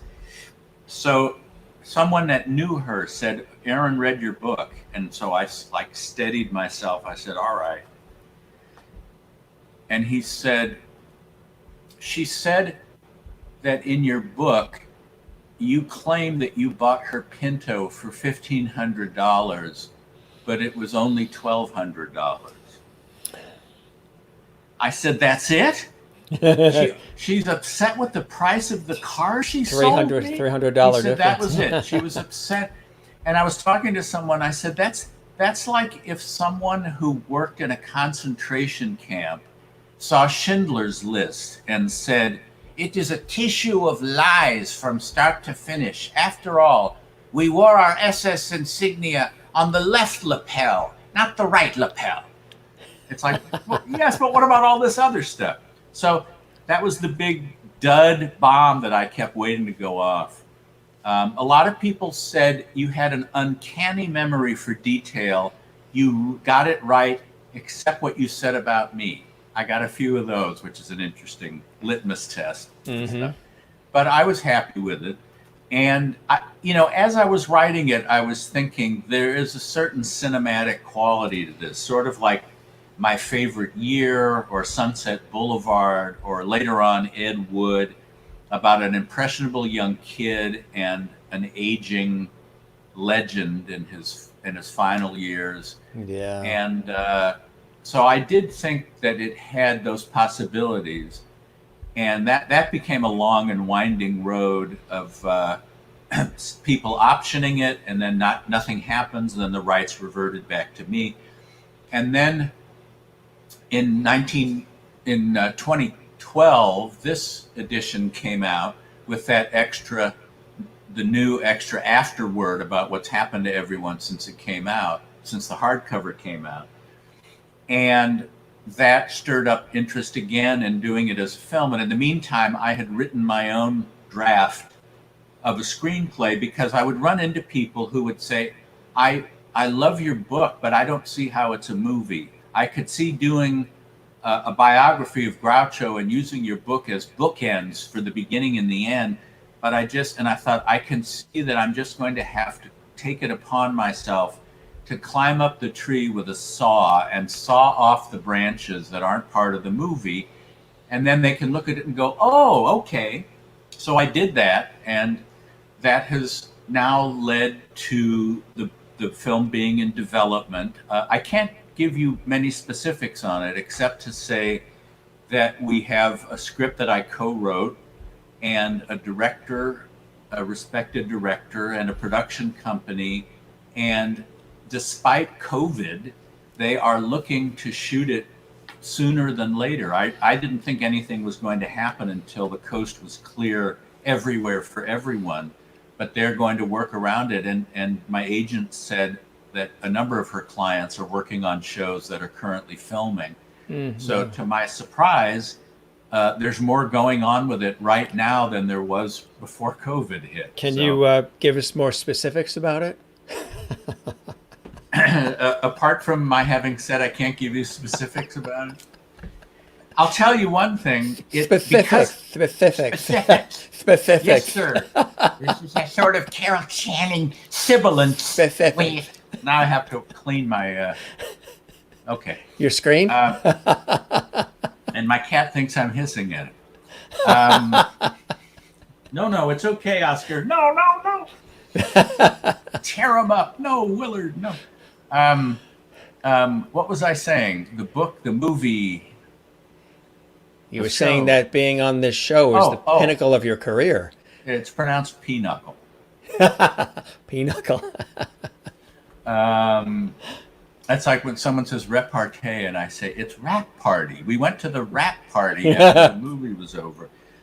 So you were talking about how the movie... Again, as with the book, it is not a biography of Groucho. It is these three main characters, young Steve, impressionable Steve, aging Groucho, and then this ambitious younger woman, Erin Fleming.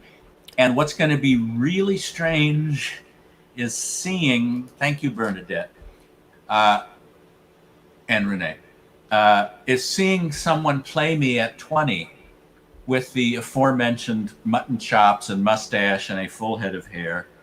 And, obviously it doesn't matter that much if the person really looks like me, because, only my sisters and about 8 other people will say, that's not what Steve looked like. As a matter of fact, on the set of Cafe Society, Woody said, so what's happening with your movie? What's in? And I said, well, we've gotten this far and and we were talking about casting possibilities. And he said, and nobody knows what you look like. You could get Orlando Bloom to play you. Yeah. But no, in fact, it will have to be someone that I probably never heard of, because I just turned 66. I don't know who the hot young 20-year-old actors are now. I don't tend to watch the, shows that, don't you get, there's too many channels now. But I'm sure it will be someone skilled because it's seen through their eyes. Because I'm the one, hopefully the audience will relate to as this is going to be naive kid pulled into this amazing atmosphere. It's going to be very exciting. Yeah. Thank you. It's going to be really. That must be. I mean, I could only imagine. Even though he was frail and he was ill, when the news came that he passed, what the emotions were for you. There were so many false alarms. I mean, even going back to after I left the Dorothy Chandler Pavilion in 72, thinking, I saw Groucho, that is my only chance to see him. I'm sure he will be gone in less than a year. And then dissolved to 2 hours, it seems like 2 years later, when I'm working in his house. And a few weeks into that, I showed up and the housekeeper said, please be quiet, Mr. Marks has had a stroke.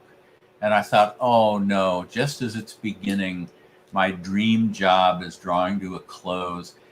And she said, the nurse asked that you go back to his room. She needs some help. So I went back expecting to see him like lying on the floor and unable to move or speak. And instead he's propped up in bed in his polka dot pajamas and mucklucks on his feet, reading the LA Times. And he said, is the ambulance here yet? Nope, it figures.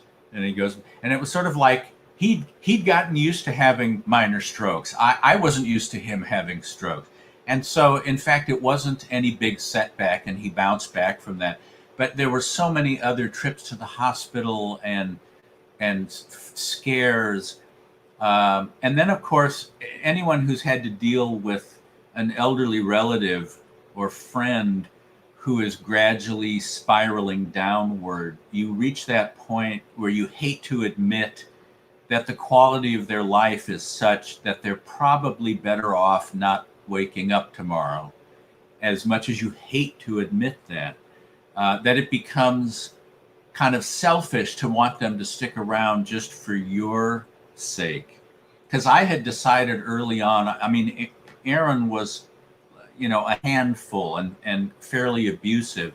And people would say, why would you want to put up with it?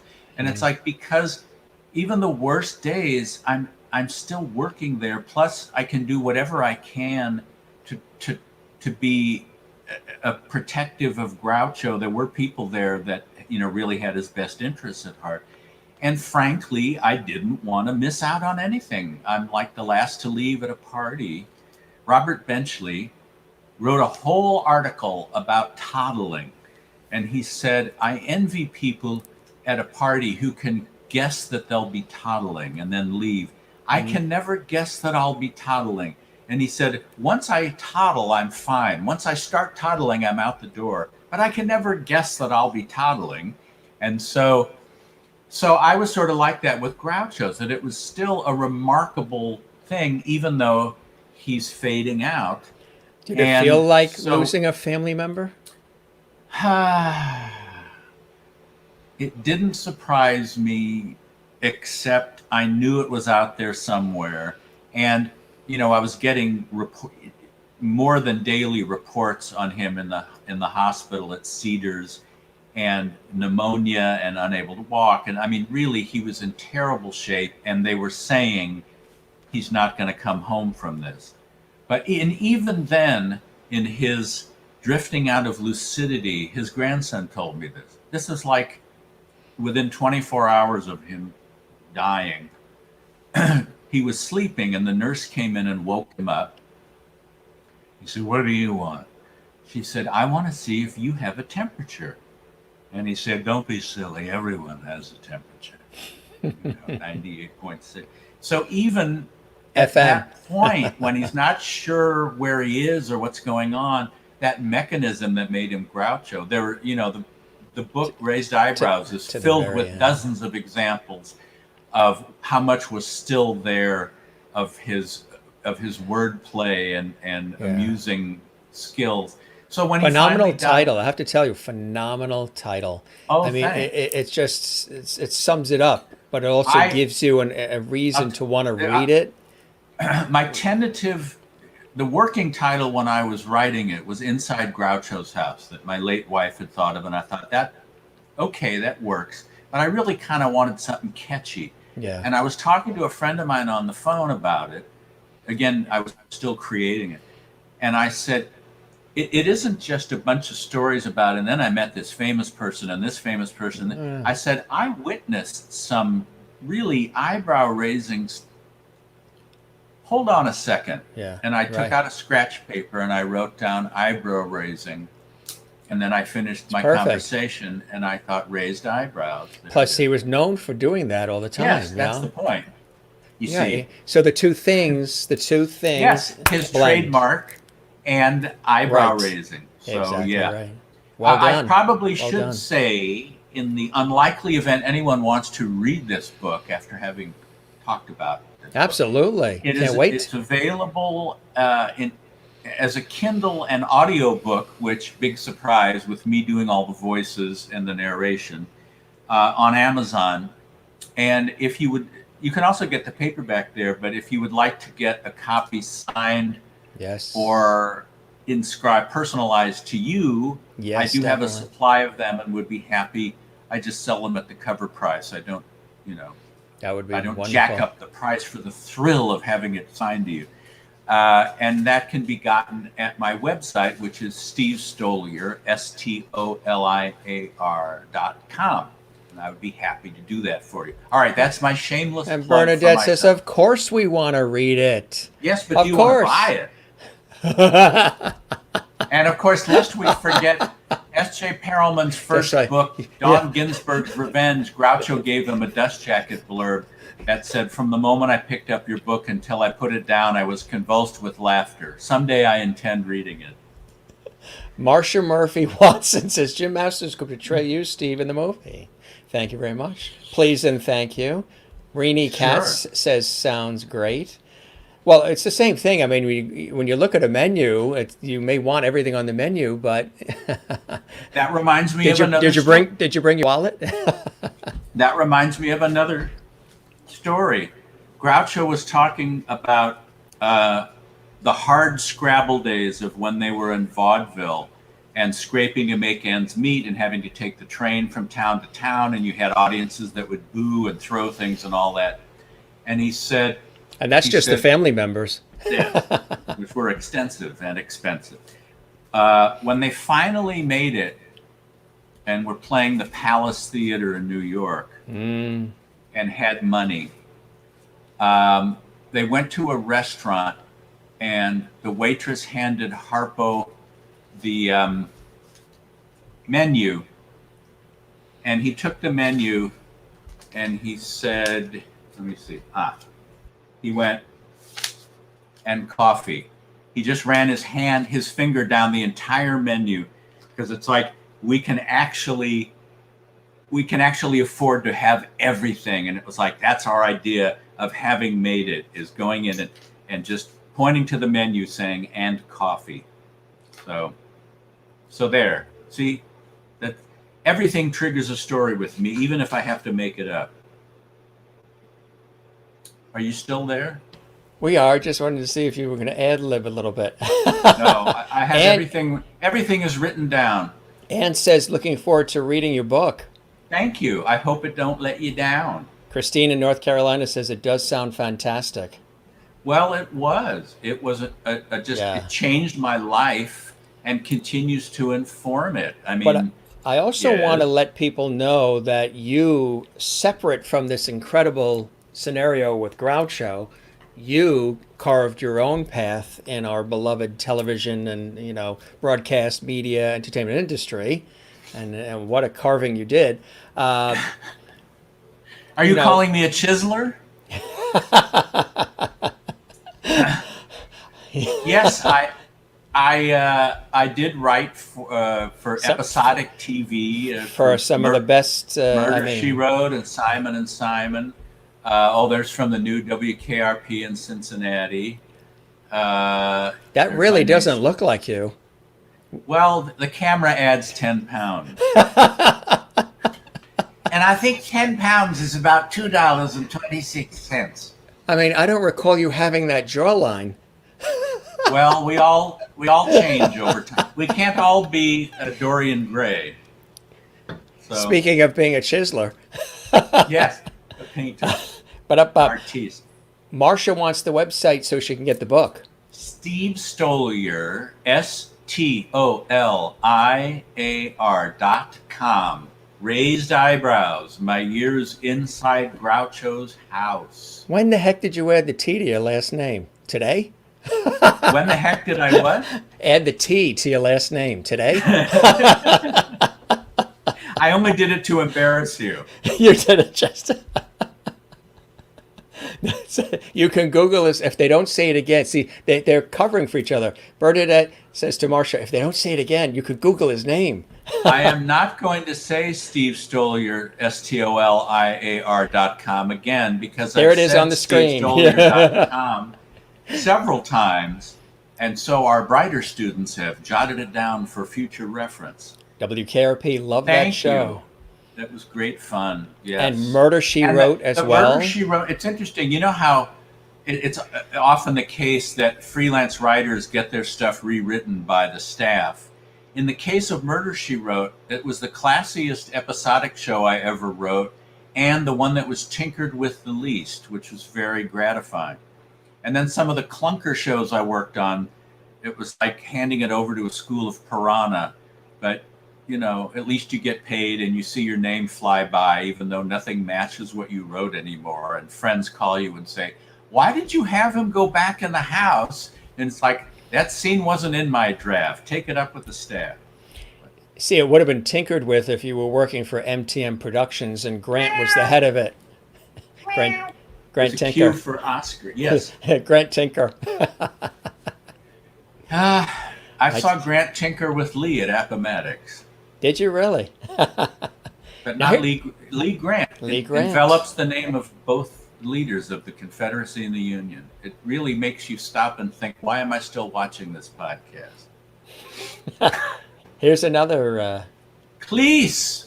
Oh, that was nice. That was he did an appearance, and they ran Monty Python and the Holy Grail, and people were able to get their pictures. Yes, as God is my witness, turkeys don't fly. That was written by Bill Dial, and I ended up being his production secretary at Universal for a while. Cleese, you only have a brief time. Yes. To chat with people when they're pushing you through getting your picture taken. And I was more interested in talking to him than Monty just Python, smiling. So we yeah. were talking, and I said, I worked for Groucho and a Dick Cavett. And he said, oh, I was in a play with Cav's wife, Carrie Nye. Yes, I was playing with Cav. And then he said, would you mind waiting after the line? I'd like to chat with you a bit. And I thought, oh, that's cool, because he didn't say that to anyone else. And so we were able to talk very briefly about the Groucho stuff.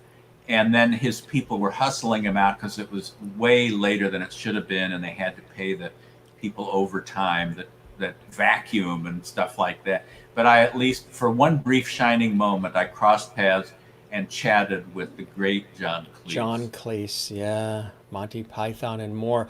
So And Fawlty Towers. Yes, absolutely. All rerun on public television. So I was mentioning basically this prolific career you've had as a television writer and so much more. Tell us more about that, because I want people to realize, you've had all these wonderful meetings with these great people, but you yourself have this fantastic career, and you've contributed a great deal to our, beloved, demanding, crazy industry. Well, it was very enjoyable. I have the distinction of sharing a writing credit on the only Charlie Brown show that isn't just Charles Schulz. Was that the Super Bowl one? Yeah. A friend of mine worked at Bill Melendez Productions, who was the animator for all of the Charlie Brown specials going back to the Christmas show, the beloved Christmas show. And they had done this Super Bowl. The usual way they do animation is you record the voices first and then they animate to the timing of the voices. In this case, they had animated the whole show and then realized there were long stretches with no dialogue, and you didn't know what was happening. There were two teams of Woodstock type birds that were playing football, and all you saw is like kicking off, and then he catches it, and then he does a dance in the end zone, and you don't know and it went on for minutes. And my friend called me up and she said, we need you to write narration for a sportscaster to cover all of this dead space that Sparky, who was Charles Schulz, wasn't able, they didn't think ahead and cover it with anything. So I had this, it was under pretty primitive circumstances. She gave me a 1/2-inch VHS tape and I popped it into the machine in my living room and sat there with my watch counting how many seconds this part was and then writing words to fit that. And then they brought me in to record it.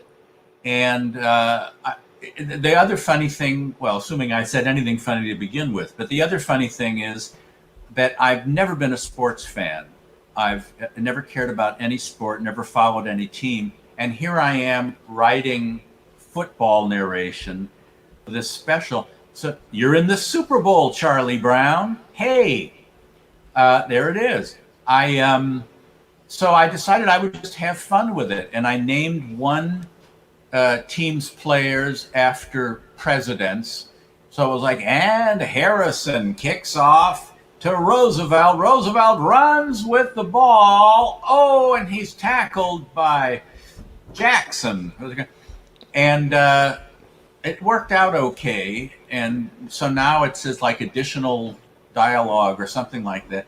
And all the others say written by Charles Schulz. So that was kind of cool. And I've done other, the Frosty Returns was another one for Bill Melendez. Even it was also exec produced by Lorne Michaels, who did, Saturday Night Live. And because of that, I was working with Andrea Martin, Jan Hooks, Brian Doyle Murray, John Goodman, and Andrea Martin, the other people who did it. And then the girl who played the little girl, the one who befriends Frosty in the sequel to Frosty and the Snowman, I don't really remember her. She didn't make much of an impression on me, and it meant more to me to hang out with the adults I just mentioned. But she was Elizabeth Moss, who went on to become, of course, a great star on Mad Men and what's the one about the women having children in the future, the dystopian. Oh, I'm blanking on that. But look at all the other things I remembered. So what do you expect for nothing? Anyway, she grew up to be as famous or more. There it is. That's little Elizabeth Moss. She was, I don't know, 8 at the time. So that, I enjoy doing voice work because it's a knack that I seem to have, and it doesn't ask all that much of me.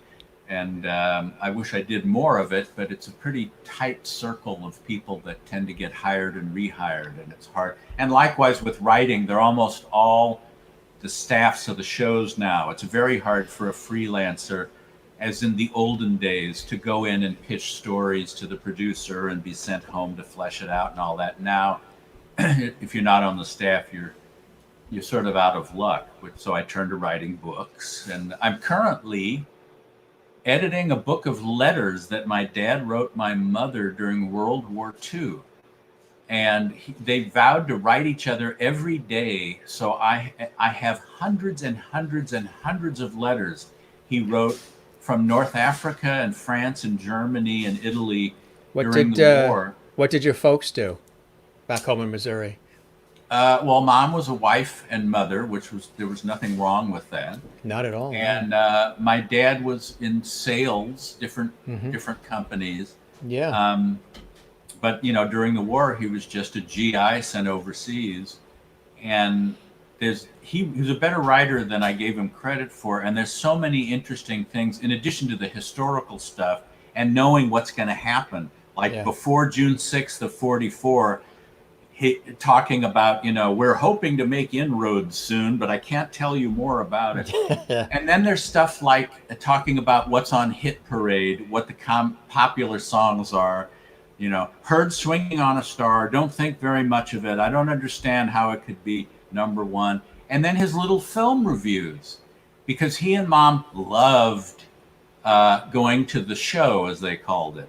And that's what they did in their dating years. Mom loved old movies when they weren't old then, and when she would go. And so you would get these little thumbnail reviews. One of them he wrote, he said, I saw a movie called To Have and Have Not with Bogart last night.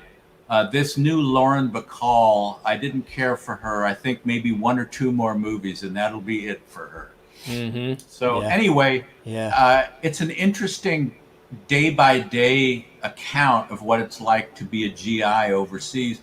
And I've sent some of them to different people who aren't related to me, and they've found them fascinating. So I've been inputting them, and it's just an enormous task because many of his letters were typed, single-spaced, and 6 and 7 pages because he had access to a typewriter. So your mother kept them all. She kept them all, and in order and in books. And he wasn't able to keep hers, first of all, because it would have meant he was schlepping a duffel bag of mom's letters through. But the other thing is, it was against the rules for them to keep letters from home because there could be things in there that couldn't be censored, like the letters going out from the army. But Dad was so meticulous, he would say, as to your question about where I think Hitler is, it doesn't matter because you still have Himmler and Goering, and they're still making inroads. He may be dead for all we know. You asked about what I need sent. Please send more potato chips and salamis. Salamis play such an extraordinary part in this thing. Because it became this challenge to try to get a salami successfully shipped from St. Louis to Italy in the summer without it becoming rotten on the way. And then he would decide, I guess you just can't send salamis because they'll spoil. And then he'll send a letter saying, well, Maddox just got a salami from his family and it came out okay and it was delicious. So let's try again. And all throughout, there's all of these requests for salamis and reports on how the food came through. Just anyway. So how do you feel that back then, I mean, it's the salami that really helped us win the war. And today, everybody eats kale. I think we're going to be a very healthy, sickly bunch.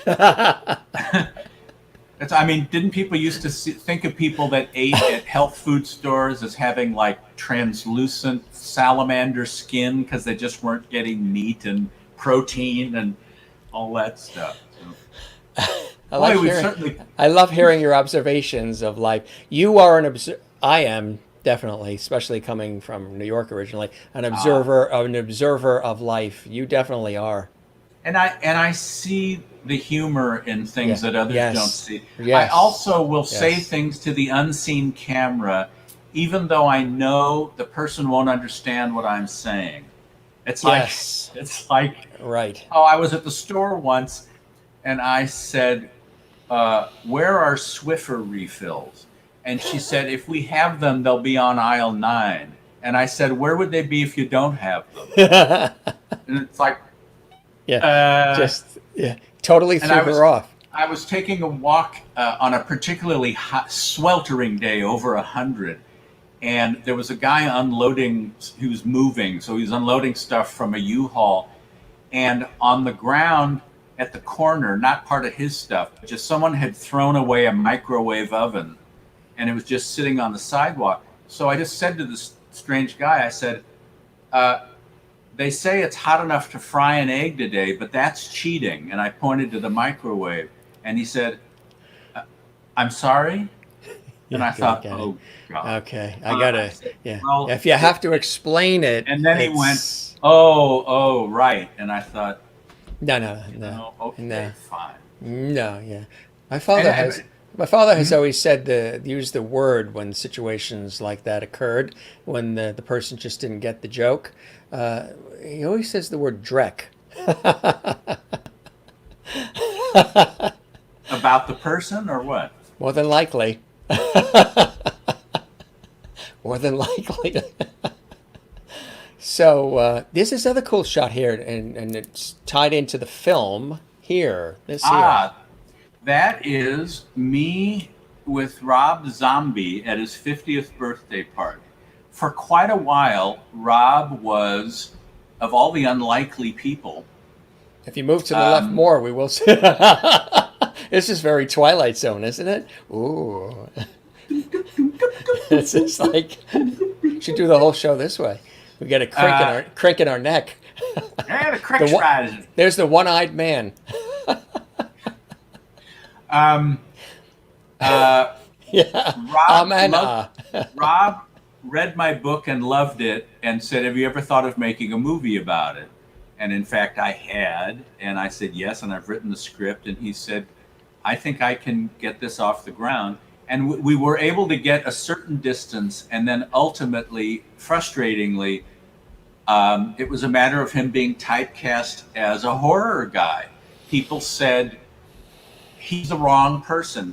What are you going to do? Have a bunch of dead bodies and ghouls and stuff? And it's like, no.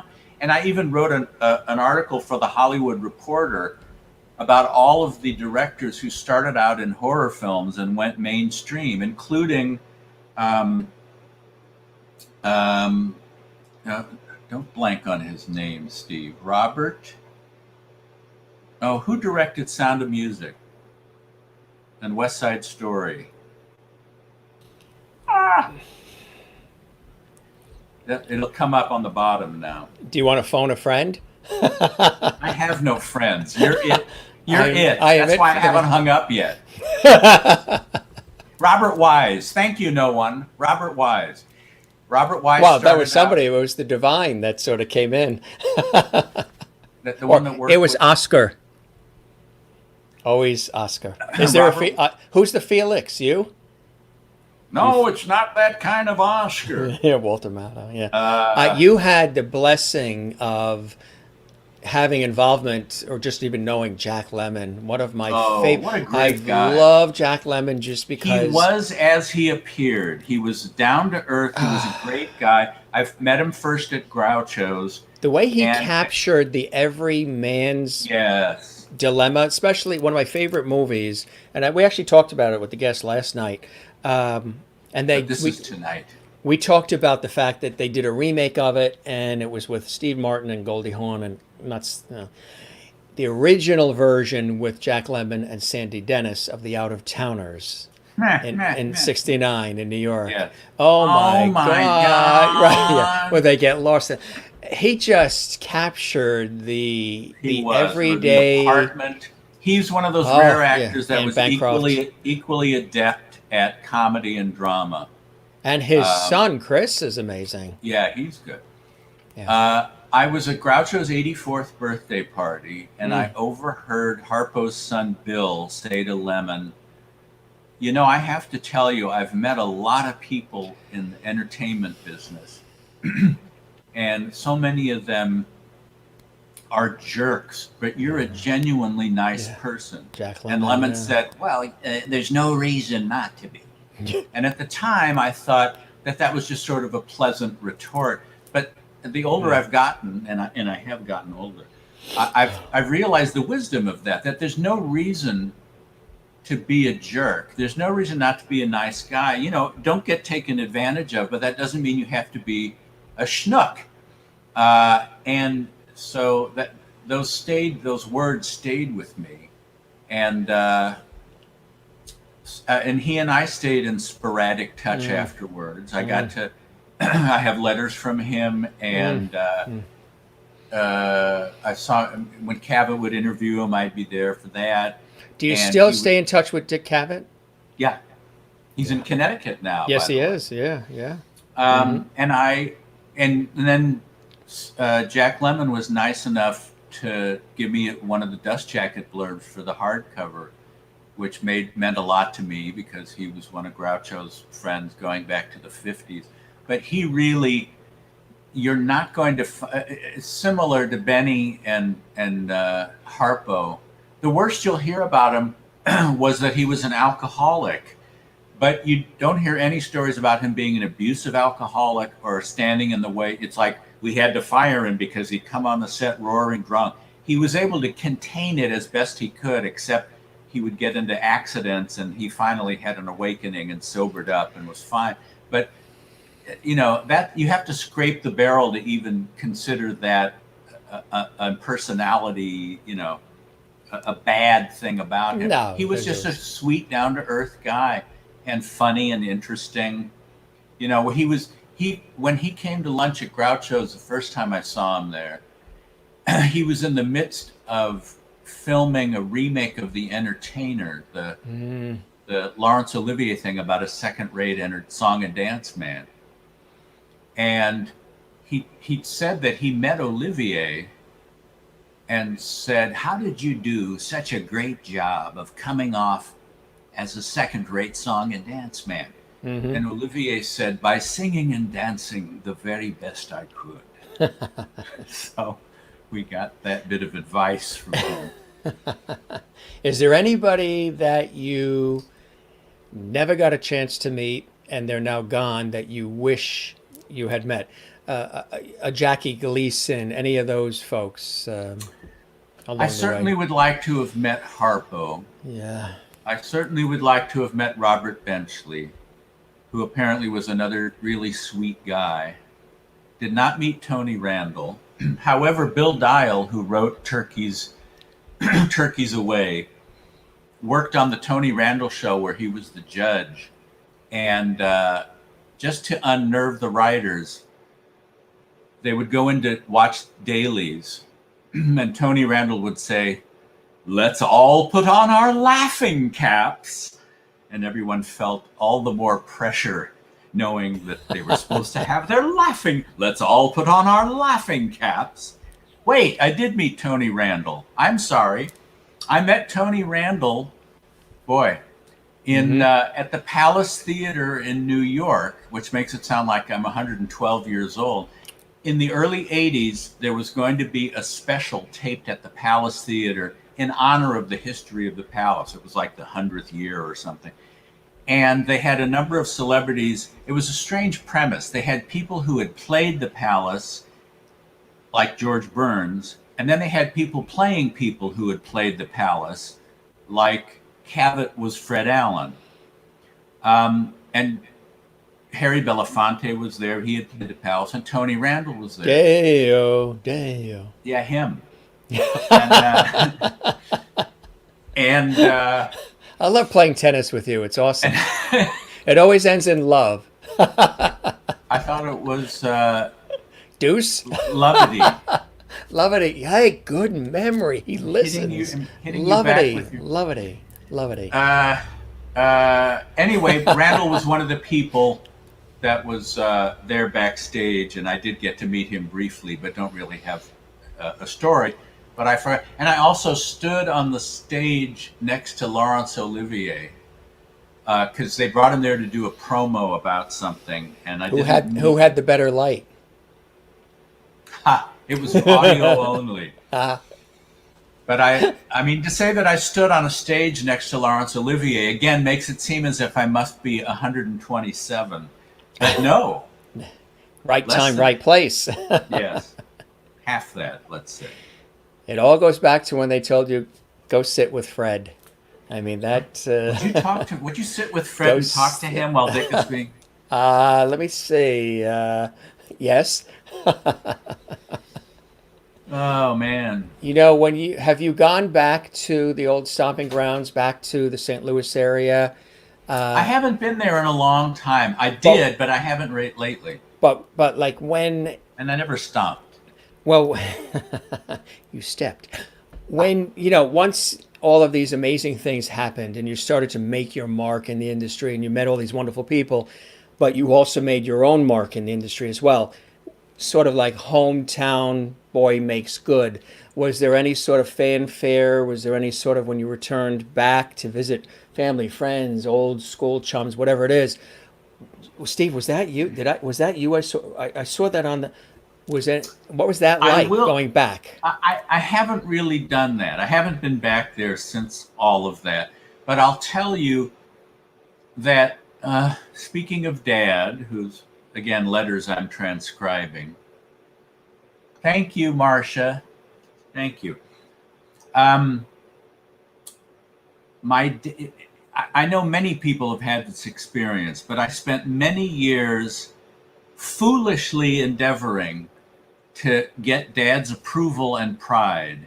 I think I never quite was the son he was hoping for. He wanted someone that would go to ball games with him and play different sports and be interested in business and all this.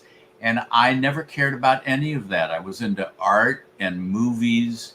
And I think at one point he thought I must be gay and asked my brother-in-law to see if he could find out because I wasn't interested in the traditional male things. But so I was forever doing things that I thought, now finally. So the night that I had dinner at Groucho's with S.J. Perelman, who, in addition to working on Monkey Business and Horse Feathers, won an Oscar for Around the World in 80 Days, and his prose filled over 20 books of his New Yorker pieces, one of the great humorists of the 20th century. And I came back to my dorm and I thought, I've got to tell someone about this. I've got to call someone. Who's going to appreciate this? Who's going to know? Dad. Dad will finally, this will impress him. And I called him up and I said, I have just had dinner with Groucho Marx and S.J. Perelman. And he said, are you neglecting your studies? And so I actually dedicated raised eyebrows. It said, for Dad, who worried that I was neglecting my studies. Because, of course, as we now realize, those were my studies. They were studies in life and experience. But he popped the balloon. The first thing I ever sold that I wrote was I had a cat named Patches from when I was 8 to when I was 25, which is an extraordinary chunk of my life. And when she finally died, it was just devastating, of course. But I ended up writing a short story about it, and I submitted it to Cat Fancy magazine. And That so cat had not 9 lives, it had 20. 19. Wow. But I got accepted by Cat Fancy magazine, and I think it paid either $25 or $50 and 2 free issues. So at the time I was looking to buy a car, my dad called me the day I got the acceptance letter from Cat Fancy. And I said, Dad, listen, dear Mr. Stoliar, we have read your story entitled Journey's End and have found it worthy of inclusion in our magazine. Therefore, da da da da da da da da. And Dad said, well, it's a start. Anyway, listen, there's a fellow selling a cutlass. If you have a pen and paper in the classified ads, let me give you his number. So I didn't need to go back to St. Louis to see if they were either impressed or, oh, you think you're a big deal, do you? Well, let's see you do an honest day's work. It was hard enough trying to get Dad's approval. Were you able to, he's gone now? Yeah. Were you able to, was there any, not reconciliation because there wasn't a division, No. but did he, before his passing, was there any understanding of what you did and the demands of this industry that you'd pursued? I mean, he's in sales.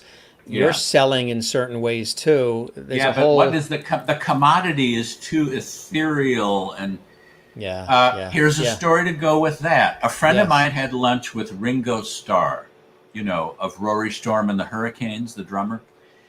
He had lunch with Ringo Starr, and they were talking about when the Beatles broke up. And Ringo said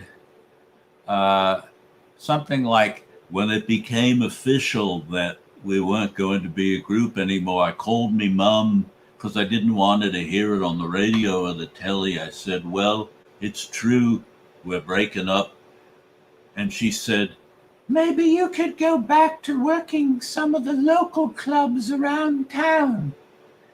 A parent can only see it as, oh, you're going to be out of work? Never mind that Ringo Starr was fabulously wealthy for the rest of his life. Her initial response was a suggestion on maybe he could get a job there.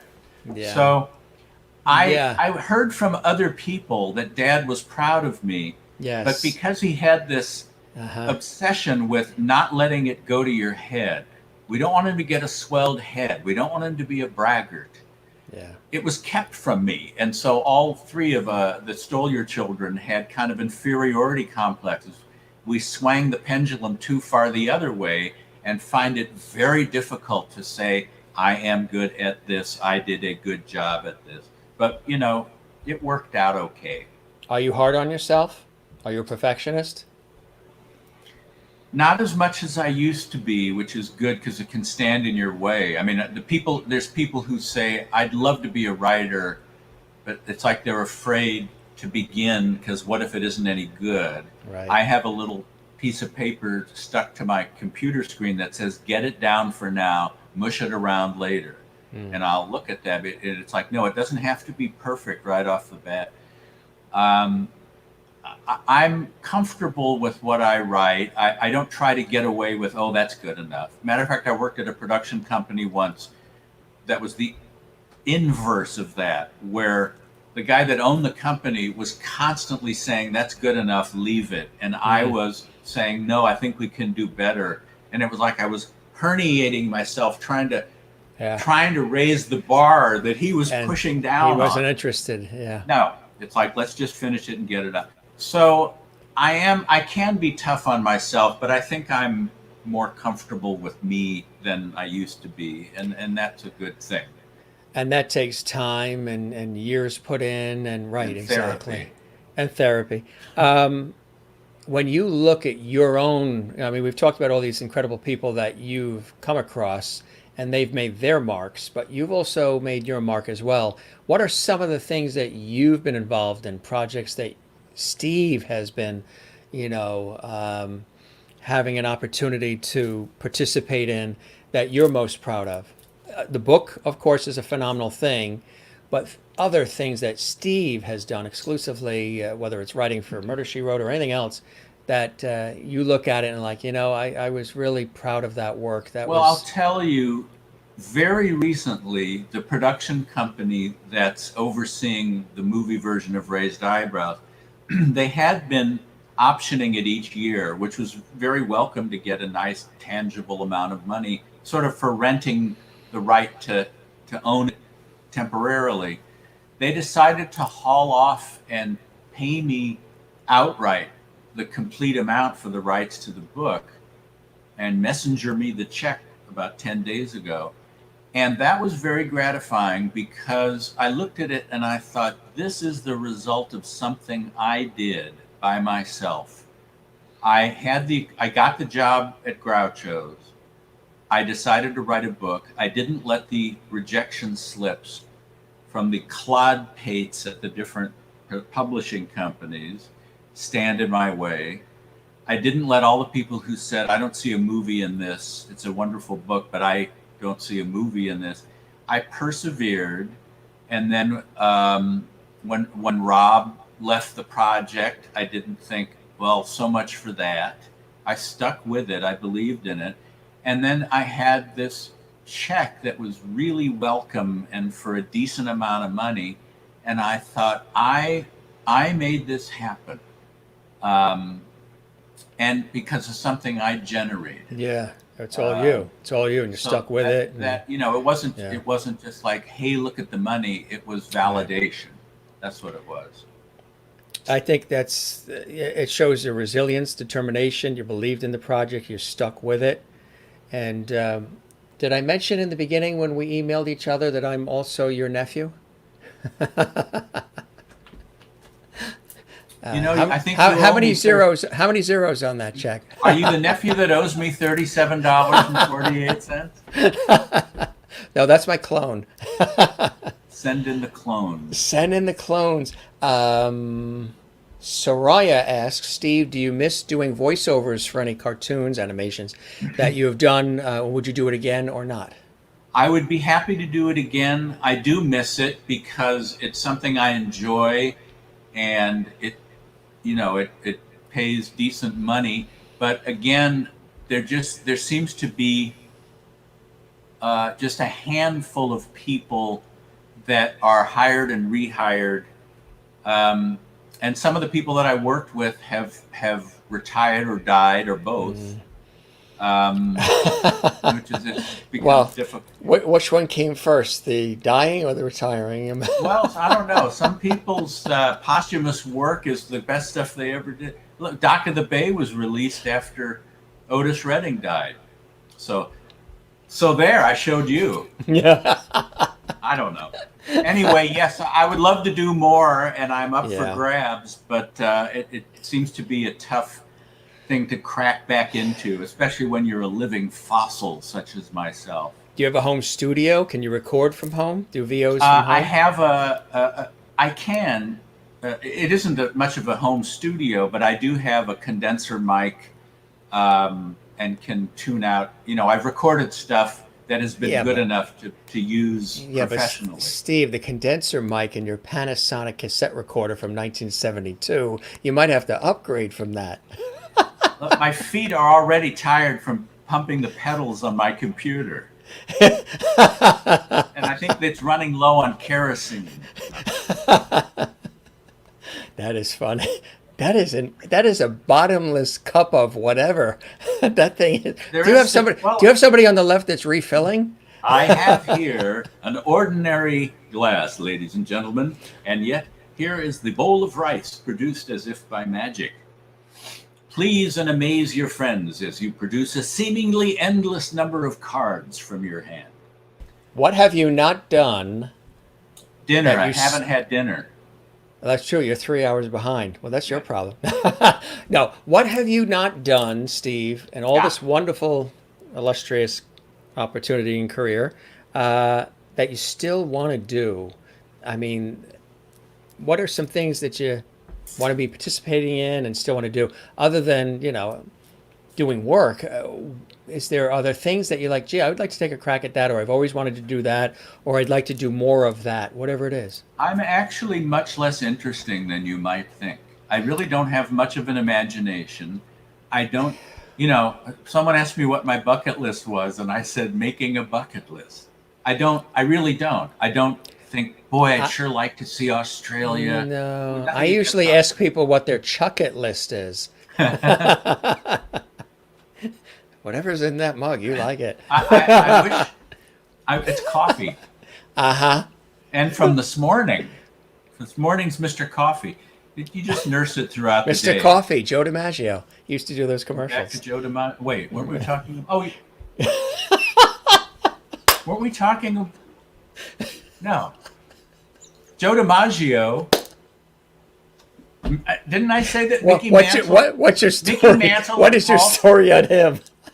Mickey Mantle and Paul Simon were on the Dick Cavett show, and Mickey Mantle said to Paul Simon, "Why couldn't it be, where have you gone, Mickey Mantle?" And Paul Simon said, "It's not the right number of syllables. I had to go with Joe DiMaggio." So.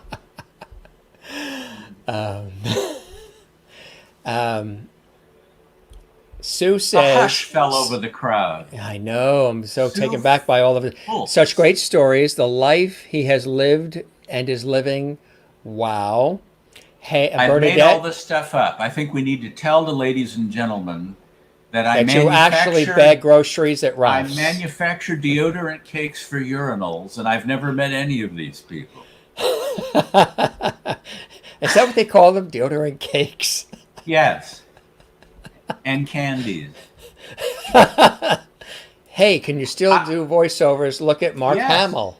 Well, he has somewhat higher profile than I do because he was Luke Skywalker, and I was the townspeople on Frosty. I ordered your book. Marcia Thank has you. ordered your book. Looking forward to reading it. Your memories are thank very you. enjoyable. I'm sorry No, you didn't get the I've approval come to first time from your terms- dad, but I've come to terms with how common it is for people to be constantly yearning for that feedback. was it also And really- generational? A generational Yes, I was just gonna say stiff upper it was. lip and, that whole thing, You right? don't want it to go to his head. It even know. comes out in his wartime letters where he's talking about his daughter, Carol, who was 18 months old, and he's already saying, we don't want her to be too this. And it's like he's trying to parent her from 5,000 miles away by saying, make sure it isn't enough this or too much this. Was he a happy man? He wasn't very introspective. I don't think he was unhappy. I think a sad part is there was a life force present in those letters he wrote that I didn't really see much of. And I think it was just sort of like, you don't do a job because you enjoy it. You do what it takes to put food on the table and a roof over your head, which is not a crazy way of looking at it. No, so you actually you respect the fact that at that time, that generation, Yes. that is what He thought did. it was self-indulgent to try to do something you like to do. But And there's his so many father millions of probably people- Sure. taught him that. There's so many generation. people that it's like they don't care about their job and they live for the 2 weeks vacation. And it's like, boy, if you can do something you enjoy instead of the 2 weeks of enjoyment, why you win. And so even though this is a rugged way to make a living, and I've had a lot of scary, what am I going to sell now? What piece of art is hanging on the wall that I don't care that much about? It works more often than not, and I don't know what else I do because I don't have many skills, but I seem to be able to do this and the voice thing. I don't really have a favorite voice that I did for animation, but I love doing impressions of obscure character actors, like the Percy Hilton I did that you asked me about. And one of the things I do is people that no one else does because there's no competition. So I'll do Ralph Bellamy and Burgess Meredith and Raymond Burr. Can you do those? Do Burgess. I loved Burgess's voice. Well, Lenny will have a little farm and we'll raise chickens. And I get to tend them, and rabbits to tend. That's right, Lenny. And if someone comes to see us and we don't want to spend time, we tell them to go away, and they have to go away. That's right, Lenny. And one of my Woody Allen books he wrote for Steve in honor of his impressions. Burgess Meredith, ? Exclamation point, ? So it's fun to do that, but I'm available for voice stuff, but it's just a tough thing to get into when there's people that regularly do it and are at the top. When you look at all of this, what are you first? Are you the actor, the voice actor, or are you always the writer, the storyteller? I am the manufacturer of deodorant cakes for Urinal. Oh, no, wait, I made that up. Choice of color? I'm just an all-around schnook. I do guess they all come in yellow? Live from Studio City. That's your Home Alone face.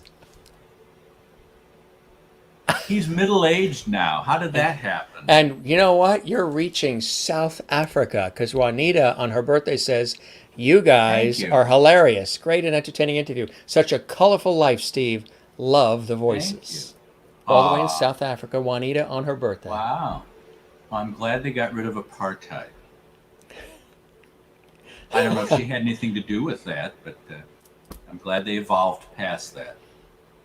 Bernadette's husband is ordering the book for them now. Oh, bless your heart. Not for you now, for them now. I've read it. See, it's on my bookcase, along with the other books I've read. So, folks, before we went live, I asked Steve, because you're seeing a lot of these now with the internet, you're seeing everybody has bookcases behind them, all the news reporters, the news anchors, so I said, Steve, is that really a bookshelf with real books, or is that a green screen and you're superimposing the books behind you, which a lot of people do? Right. And then he said, no, he's actually read them all. And now I can switch to Malibu if you'd like that background. No, those are books. And as I mentioned to you, I was Zooming with a friend of mine, and he started going and I said, what are you doing? And he said, I'm trying to read the books behind you. And I said, you don't have to. I already did. What a cut up. The answer to that question is yes.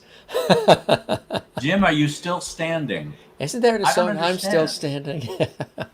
Because I'm not seated. I'm actually standing. You're seated, right? In a nice, comfortable leather swivel something. Yes. Would you please stand up? Will the real Victor Borga please stand up? Oh, Victor Borga. Now, that was a master of his craft. I saw his... That was a master. During his 75th birthday tour, I saw him at Carnegie Hall, one of the few times I went to Carnegie Hall. And he was wonderful. Partway into his first number... How did you get there? Practice. I know. Partway through clears his throat and says, Partway through his first number, a middle-aged couple came walking down the aisle and took their seats, and he stopped and he said, "You're late." And the guy said, "We had to come all the way from New Jersey." And he said, "Well, I came all the way from Denmark. There's no excuse." And then he got back to doing what he did. Why do people always take their seats? I mean, that's ridiculous. They're not yours for the taking. You're supposed Give to just them sing back them. when You're you're not supposed to finished. take the seats. It's like, in school, can I borrow a piece of notebook paper? And I would say, yes, give it back when you're done with it. And it's like they don't realize what they're saying. Steve Allen did a lot of that, pointing out what people are saying and then throwing it back. Who are some of you, obviously Groucho and the others you've mentioned, but others that you've just really enjoyed and looked up to and were sort of mentors for you? They could even be, brilliant writers that maybe aren't as well known.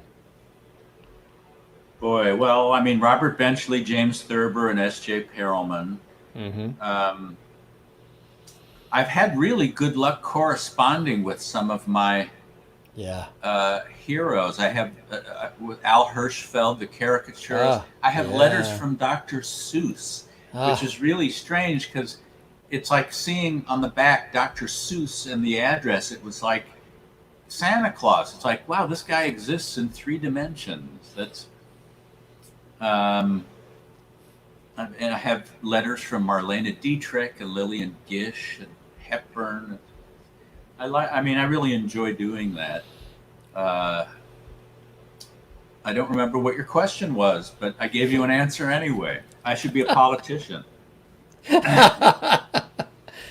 I was going to say, the 2 people that I have had the opportunity to interact with, of the 6,000 people I've interviewed in my career, who, and you mentioned this earlier, people that you had an opportunity to work with, meet, know, who like a Jack Lemmon type, who matched basically what you had hoped. They didn't disappoint. Right. The 2 that stand out immediately for me would be Carol Burnett and Florence Henderson. They were as real and approachable and affable and no egos. Yeah, Carol Burnett is the real deal. Had an opportunity to spend time with her, an interview, chat, the whole thing. And Florence Henderson as well, who we still miss to this day. Yeah. She wrote back to every single person who wrote to her, which you would figure was a daunting task. These are classy people. Yeah, I know. Have we lost any of that? Oh, yeah. I mean, the fact that I write letters already makes me, again, a living fossil. Did you ever write to any presidents? I used to write to the presidents, too. I wrote to Lyndon Johnson for his autograph when he was, right after he wasn't president anymore. And I got a form pre-printed signature that says, "I hope you will." But that's not what you. That's not what you told the school kids. You said he actually wrote. No, I didn't. But I wrote to Neil Armstrong. Oh, did you really? Several months after the moon landing, and he sent me back his autograph. It says, "It says to Steve, best wishes, Neil Armstrong, Apollo 11," and he signed it in like a blue Sharpie. That even though I didn't have it in strong sunlight, has really, really faded. You can still read it, but it's really faded. Yeah. And I was with Dick Cavett at Bob Hope's house in Toluca Lake some years back, and he had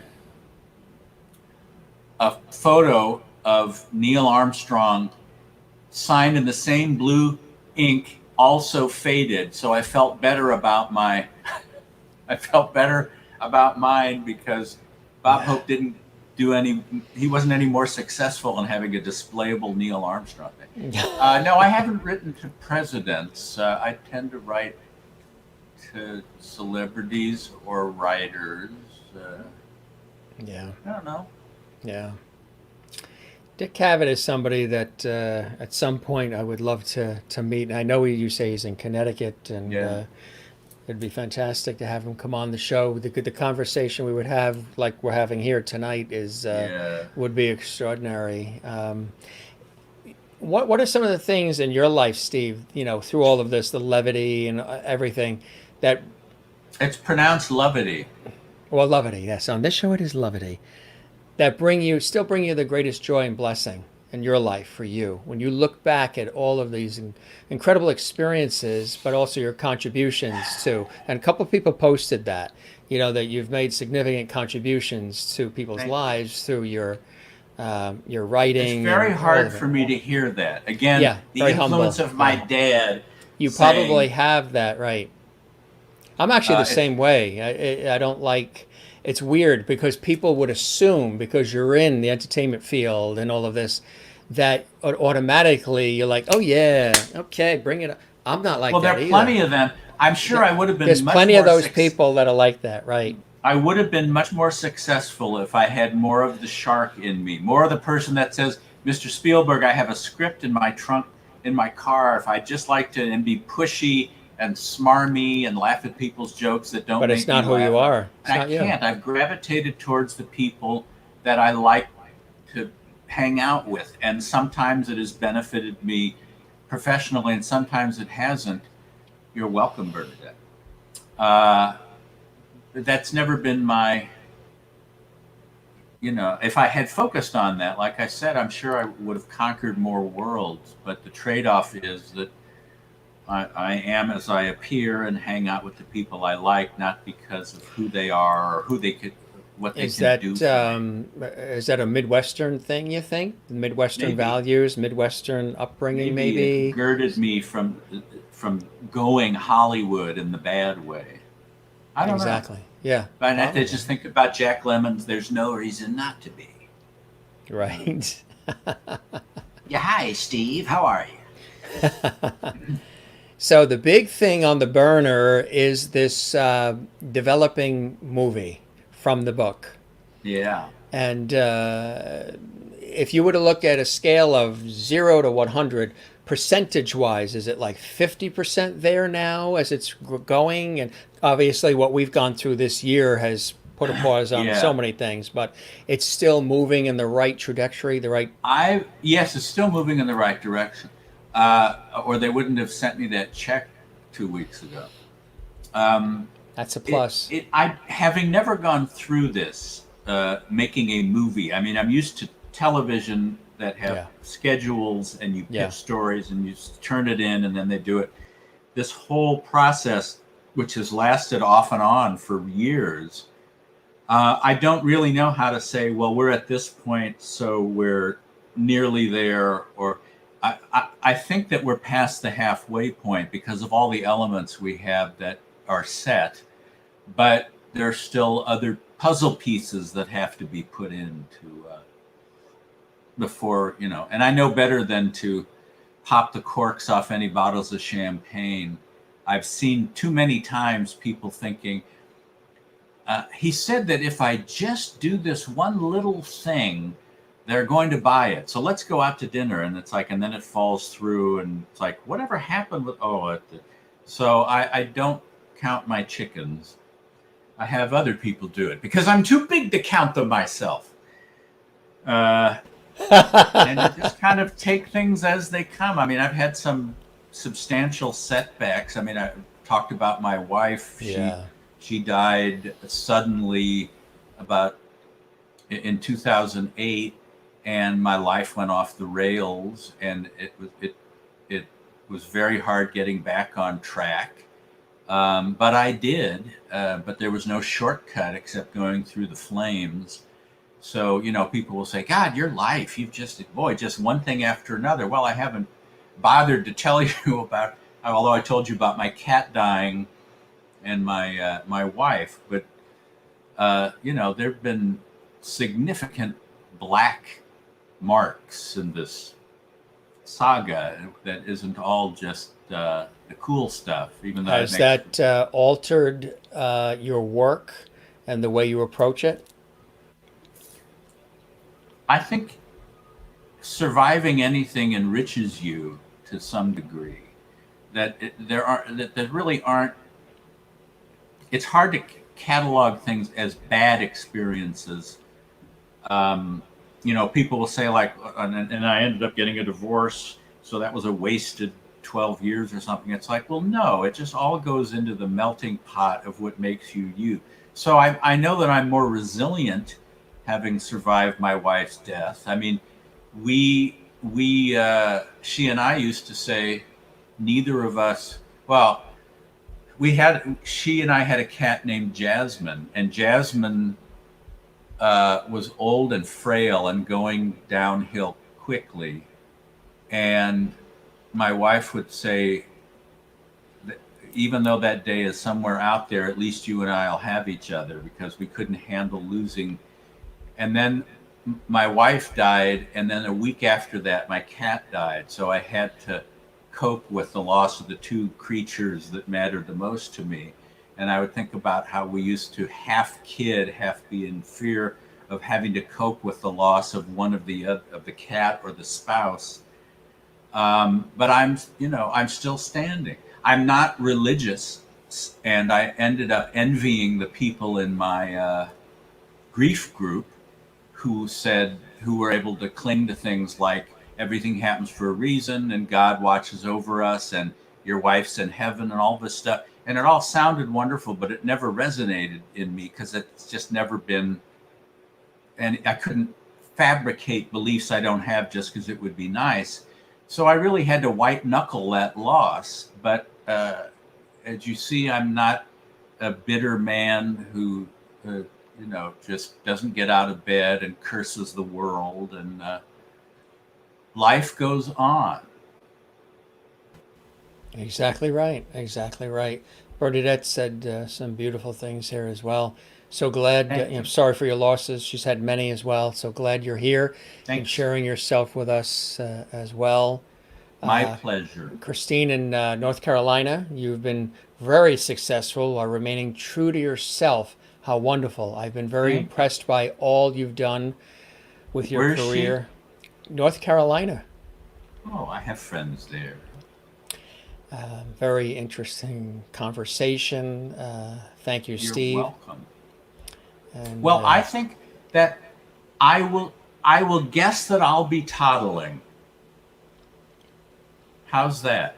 Now, define that for those who might not know what that means if they're watching in other parts of the world. I don't know. Do you tend to have a set length for your show? Yes. Oh, you do? Yeah. Is it? It's all on the YouTube, youtube.com/Jim Masters TV. Everything's archived on YouTube, including this episode. Do you have a specific length of time for each podcast? Length.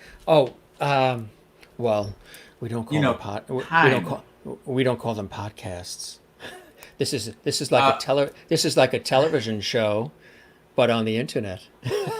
Entertainment lifestyle talk show series. Public access. It's public access. A podcast is like this. Can you hear me?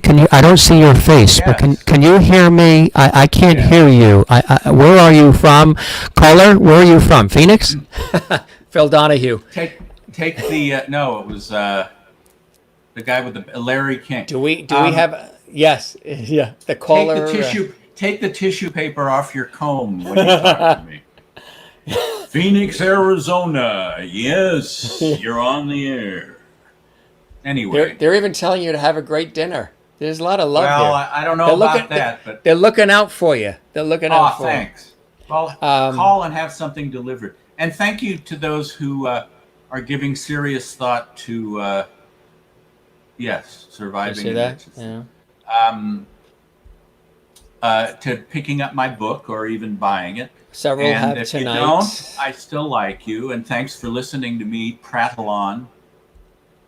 This show is all about. This show is. I'm very old. My father said I was born 30 years too late. Old soul in many ways. So it has some of that Cavendish, Carson. It's just I like good, solid conversations that. I've enjoyed this very much. Talk about to your chagrin. Talk about what we got to talk about, but also have levity, have light, but also go deep. And we're meandering in a lot of different areas, and there's no script, there's no teleprompter, there's no pre-approved questions. I wrote out everything I said tonight, and we rehearsed it for 6 months. We did. Cavett told me. STOLIAR with a T. Cavett told me that he and Woody Allen toyed with the idea of writing out an interview where each line was more brilliant than the last, and then learning the script. And then when he had Woody Allen on his ABC show, they would do it. They never got around to doing it, but he thought, wouldn't it be great if we could just 1 to 3 hours? Thank you, Renee. We're at 250 now. Oh, Jesus. All right. Enough. That's it. Wait, you didn't finish. You didn't finish your sentence. What you were just saying. They never did it, but they thought, wouldn't it be great? We could, and they would make this reputation as, I just saw the most brilliant 90 minutes I've ever seen. The idea that, and he said this, and then Woody says this, and people are laughing, and then Cavett says this, and it was amazing, and they were just coming up with it off the top of their heads. They're the brilliant, most funniest people. Anyway, they didn't do it, but it's what might have been. Let us not worry. I've interviewed people, on television and radio in my professional life where the interviewee wants all the questions written in advance and all their answers written in advance. And I'll be like, okay, how spontaneous. They're spending money on this. It's their thing. Okay. However, can I give you a little advice? If you want people to respond, if you want people to act on whatever it is you're talking about, don't read the answers. Don't have the answers scripted. No. If you're not used to doing this kind of thing, because you don't normally do this, maybe you're a CEO of a company or you're whatever, and you don't do normal conversations on the air, if you have to have some cliff notes, if you have to have some crutch, at least alter your voice, at least make it sound like you're not reading it. Because if you're reading it, yes, I have been at this company for 30 years. I will never forget the day that I went into the studio and saw him for the first and time. We're number one, and our company's the best, and we're boop, not good. All right, my friend, I must away, but it's been grand. I thank you for tuning in. I'll be spontaneous tomorrow. Yeah, ha ha ha. Thank you. If you tour, thank you. Have you ever done that? Have you done book tours with the book? A little bit, and I also can do a one-person show with stories that I tell and all that. But anyway, I must go. You take care. Stay safe. It was a great experience. What a great conversation from Juanita. Thanks, Jim and Steve. You take care. Stay safe from Merlin in Canada. Steve, you are the best. I thank you very much for joining us here on the show. I hope you come back. We will talk to you again real soon. And that's very nice what you said too, Soraya. Sorry for your losses. That's a very beautiful thing to say. Stay safe. Wasn't that a lot of fun? That was really a lot of fun. That was a great conversation. He probably had to go to the bathroom, and if you notice, he was wiggling a lot in the chair. I'm standing. I've been standing for 3 hours. This is ridiculous. I got to put my feet up after this. He was wiggling a lot. He might have had to, exit the room. Hey, we have another cast member to show you. Don't go away yet. Don't you want to see who that other cast member is? And before we show you the cast member, something special. A couple of things. It's Juanita's birthday. Juanita in South Africa. This is Juanita, one of our great viewers overseas in South Africa. Thank you, thank you, thank you. Glad you guys enjoyed all of this. It was a fantastic conversation, wasn't it? Good stuff. Thank you very much, everybody. Watching on YouTube, Facebook, Periscope, and Twitch, and Itch, and whatever else. There's so many things these days.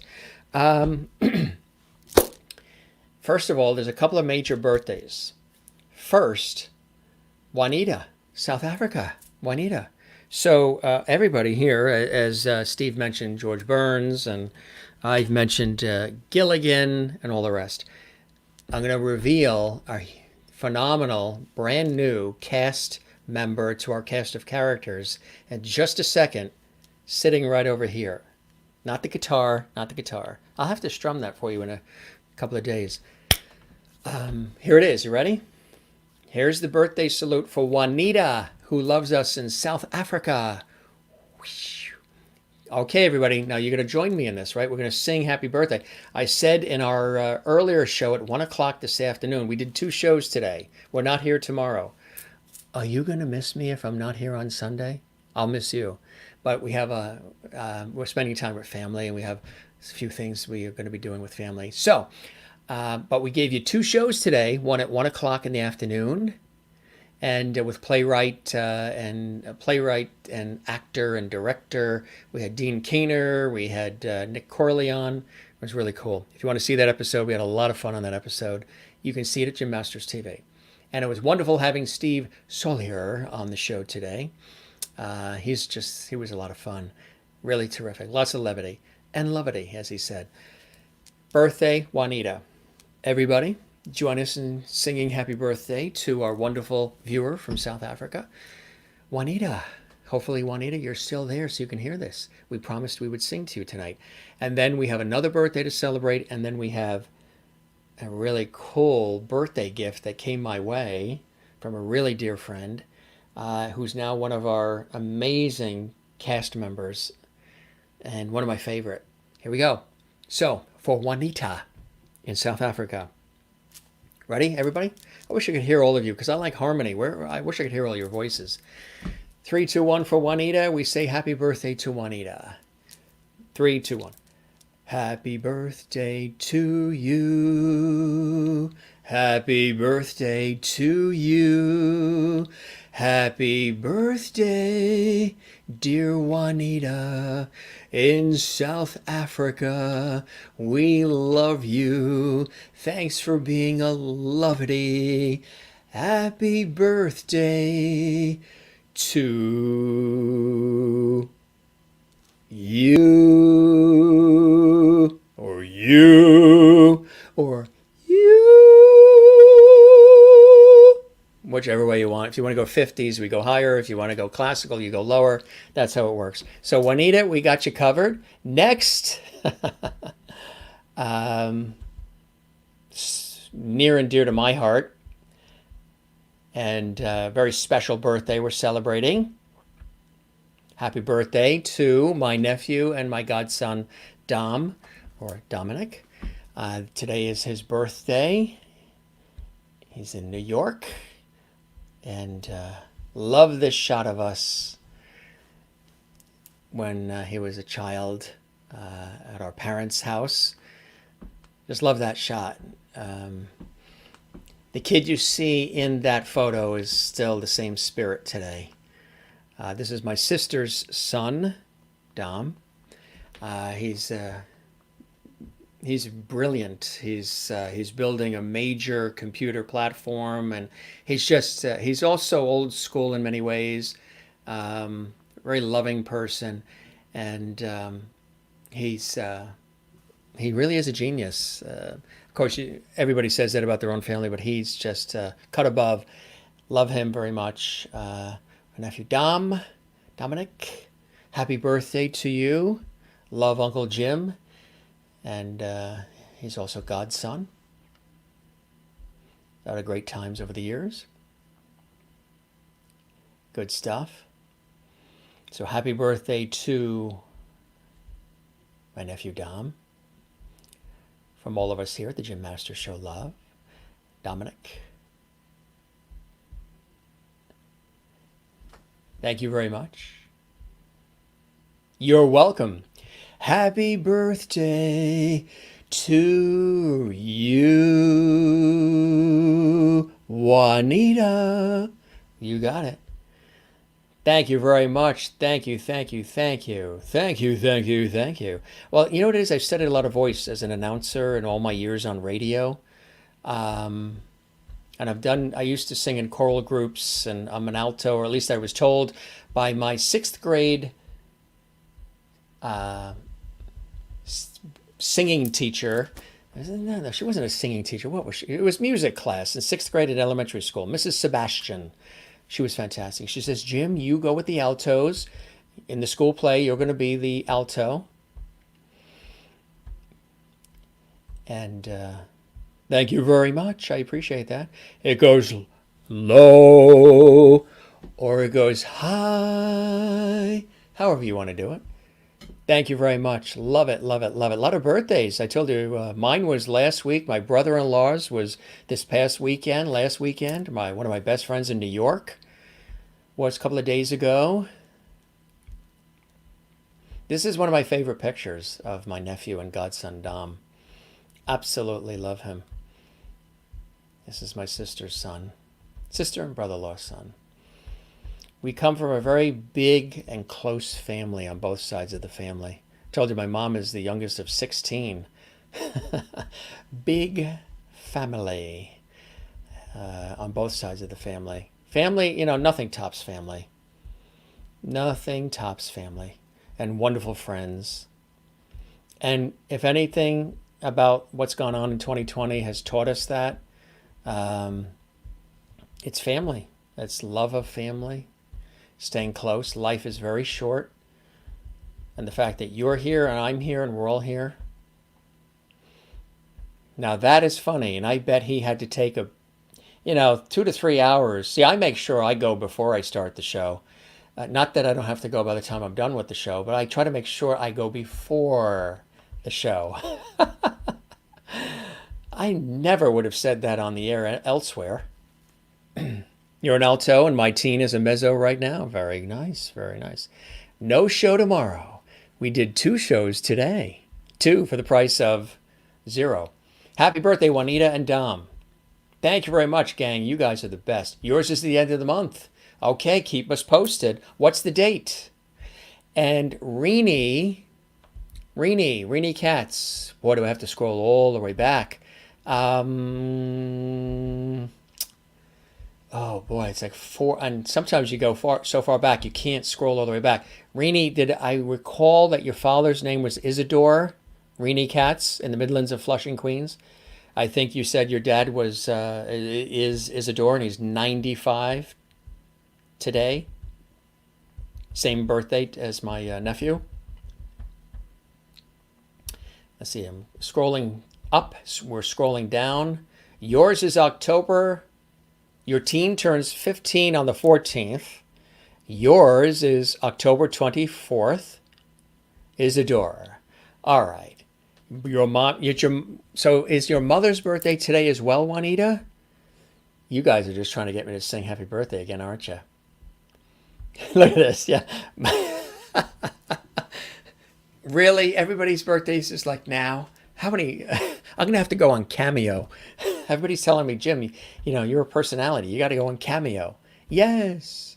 Wow, that's amazing. All right, we'll do another happy birthday. Happy birthday to my nephew and godson, and happy birthday to everybody's moms, fathers, sisters, brothers, cousins, uncles, and all the rest.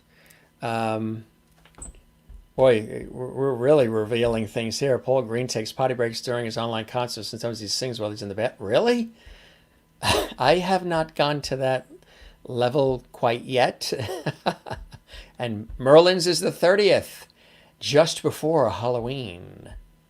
24th. I'll do it on the 24th. I'll make sure so you get double. So I'll do it on the 24th. Yours is July 31st. So we either have to post sing or we have to wait till next year. Very, very nice. Well, let's sing for your dad. 95, he is definitely deserving of another sing. So won't you all, you are 43. Congratulations, Allison. Gang, can you join me? First, we'll sing to my nephew and godson, Dominic, or Dom. All right, here we go.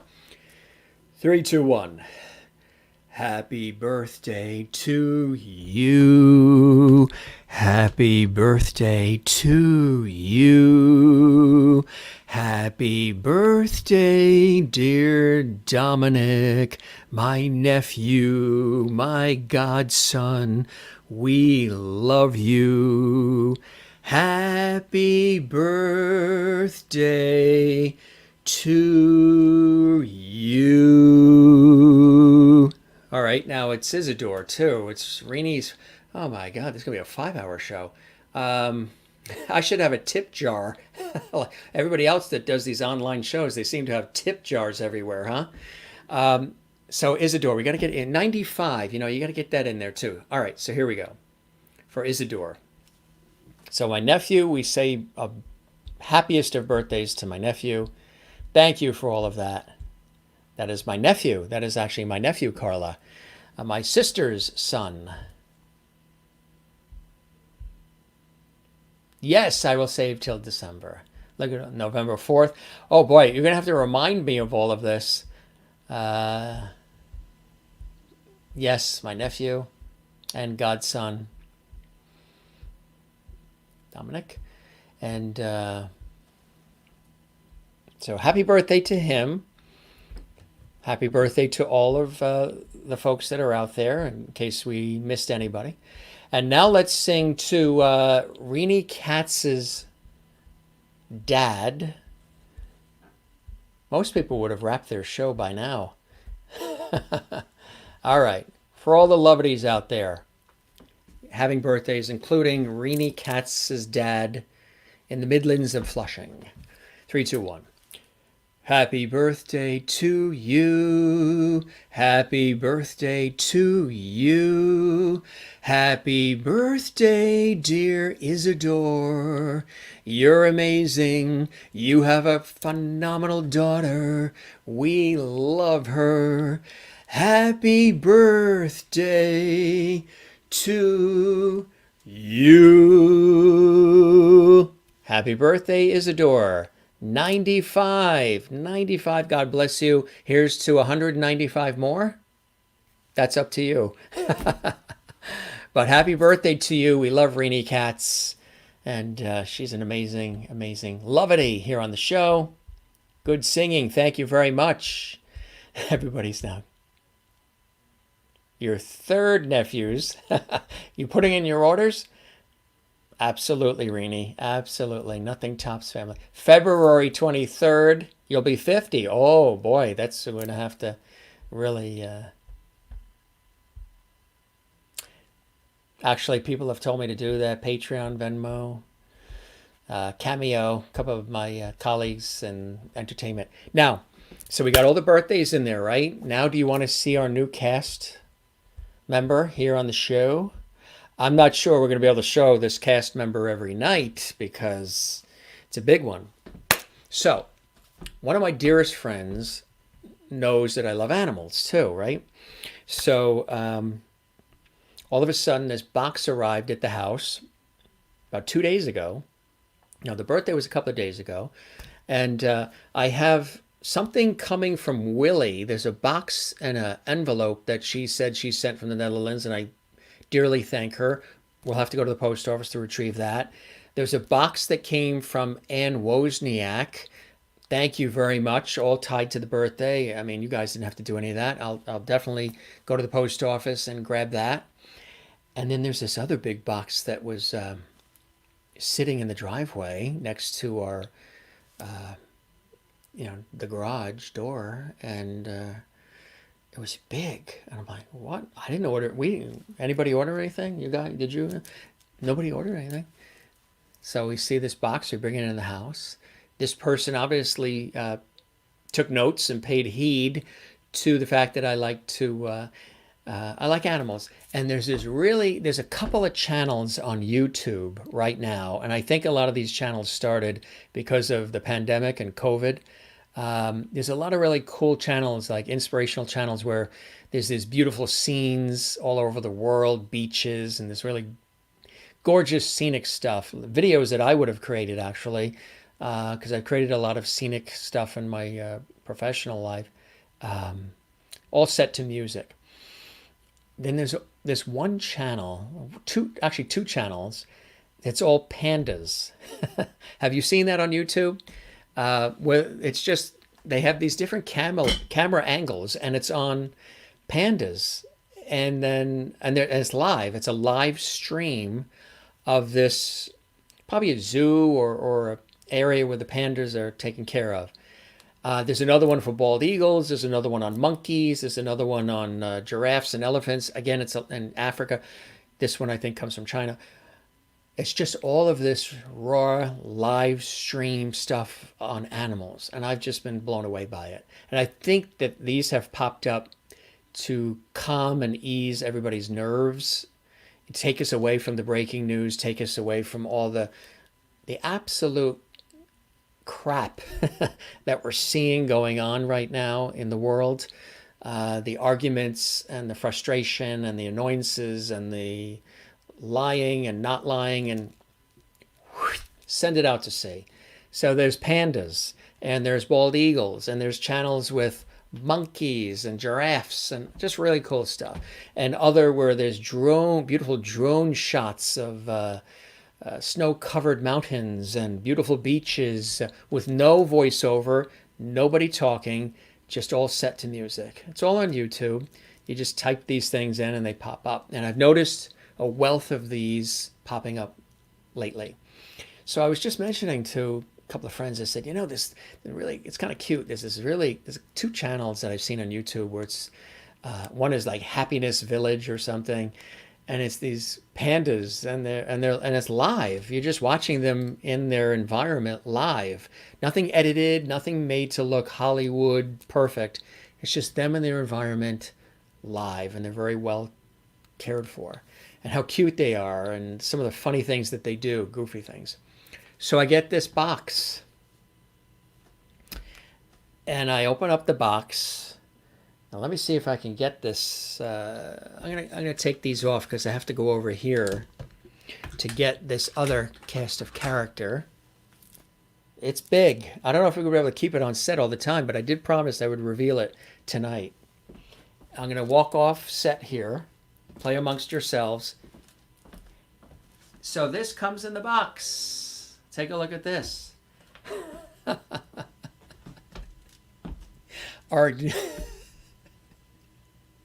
Our newest, this is amazing. Look at that. You can actually pet under the, this is just because I've been watching, for some balance. I do work in television, radio, and media, and you need a little balance. We all need balance.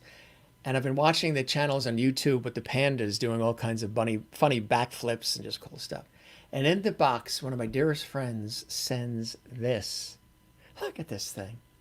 I told you that it was going to be big. A panda. And it's actually official. It actually has a whole thing. It's got a certification. It's got a name. The name is Lin Lin. It's got the cute ears, like pandas have. This is funny. I feel like a kid again. It's got the actual tag, Lin Lin. It's named and all of that. They must have spent a small fortune on this. But look at this. I mean... It's got the feet like the pandas do.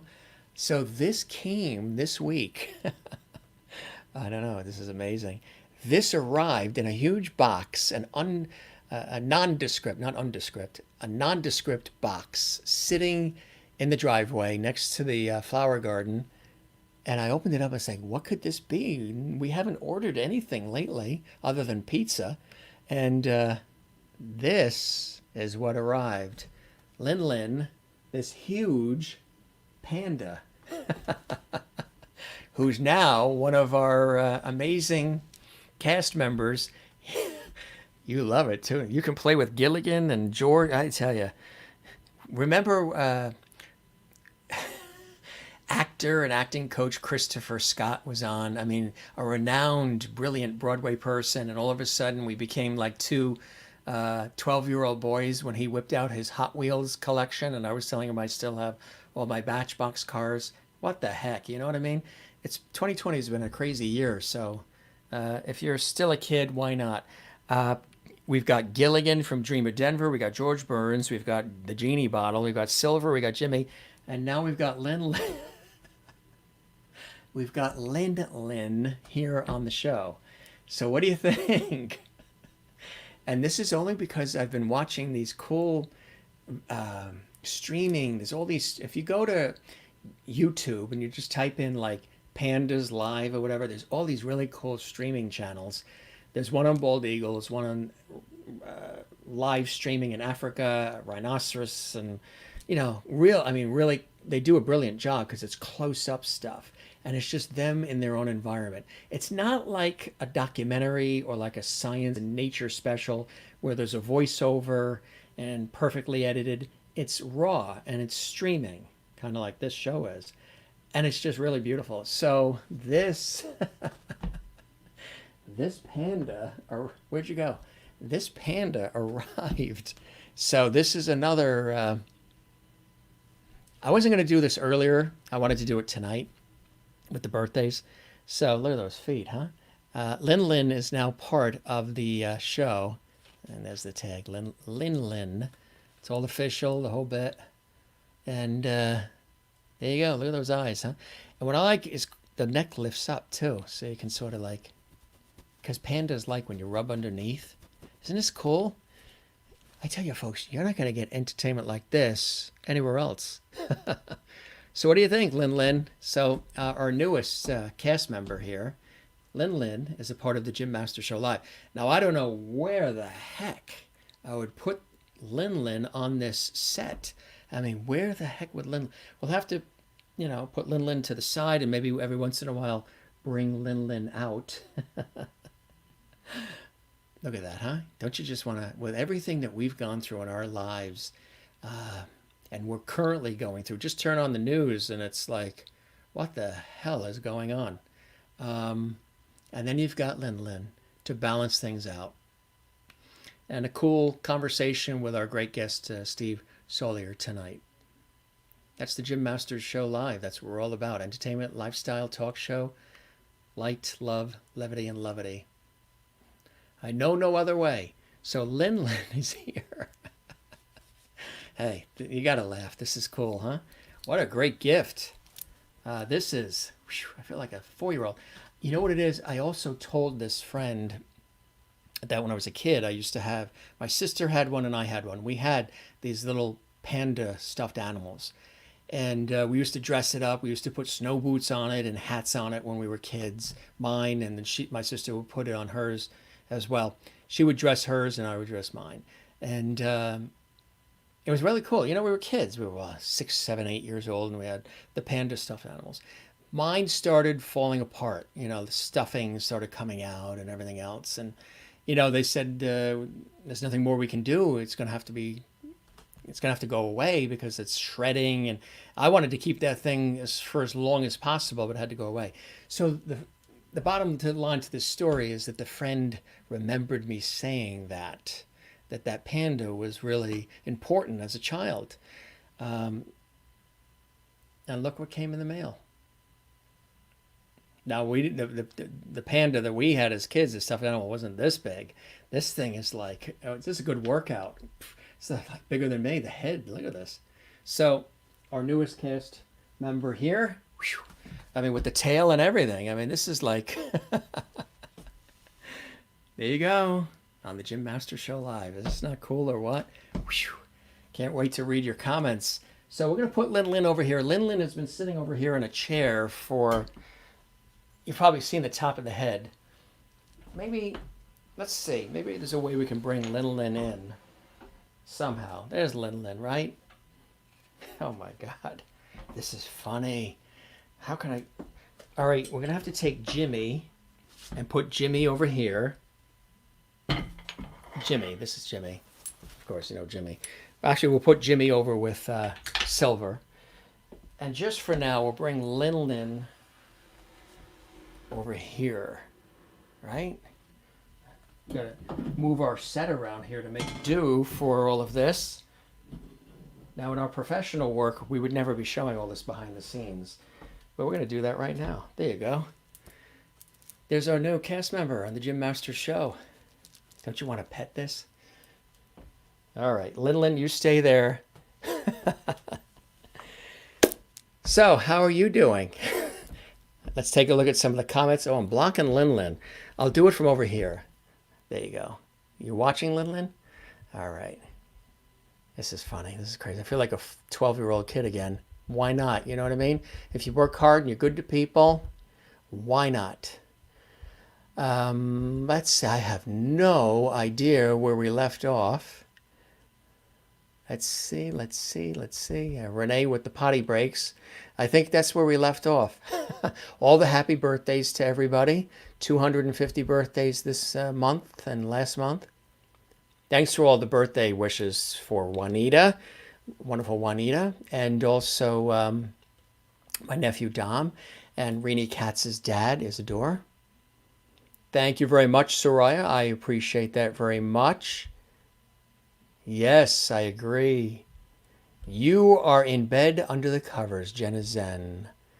Thank you, Marcia. I appreciate that for my nephew and godson. Thank you very much, Merlin and Soraya and Juanita, Christine. That's right, no show tomorrow. So we're giving you an extra bonus show tonight. 3 hours and 20 minutes. Oh my God. I wish I got paid by the word. Let's see. Your birthday's St. Patrick's Day. That's really cool. You're welcome, Renee. Yours is November 4th. We will save yours for December. Your oldest nephew, birthday is October 23rd. Thank you, me and my nephew, absolutely. I agree, Renee, absolutely. Absolutely, my pleasure. Thank you very much. We appreciate that. You guys are going to have to remind me of all these birthdays. Thank you, Bernadette. Yeah, a lot of autumn birthdays, yes. May 19th. Everybody's trying to get me to sing early, I think. Oh, good, good. I hope I get a chance to meet him, too. I hope I get a chance to meet him. Everybody's told me to do cameo. Hi, Tiffany. Good to see you. Your niece's birthday is November 18th. You love animals and babies. You guys also love pets and food and children. Isn't that cool? Lin, I tell you, this is a big box came, and I was mentioning that we had the pandas, my sister and I, when we were kids, and then been watching some of the panda live streams on YouTube and really liking it. And look what comes. It's really a beautiful gift. I couldn't believe it. I was like, what? I feel like I'm a 12-year-old, but I love it. I still remember when my sister and I were kids, Christmas morning, and we both got, sitting under the Christmas tree, big wheels. Do you remember big wheels? You used to sit in the seat and they had the big handles and you would pedal them. We loved big wheels. Ah, so cute. Oh, cute. Cute. Panda's really incredible, huh? So Lin is part of the show now.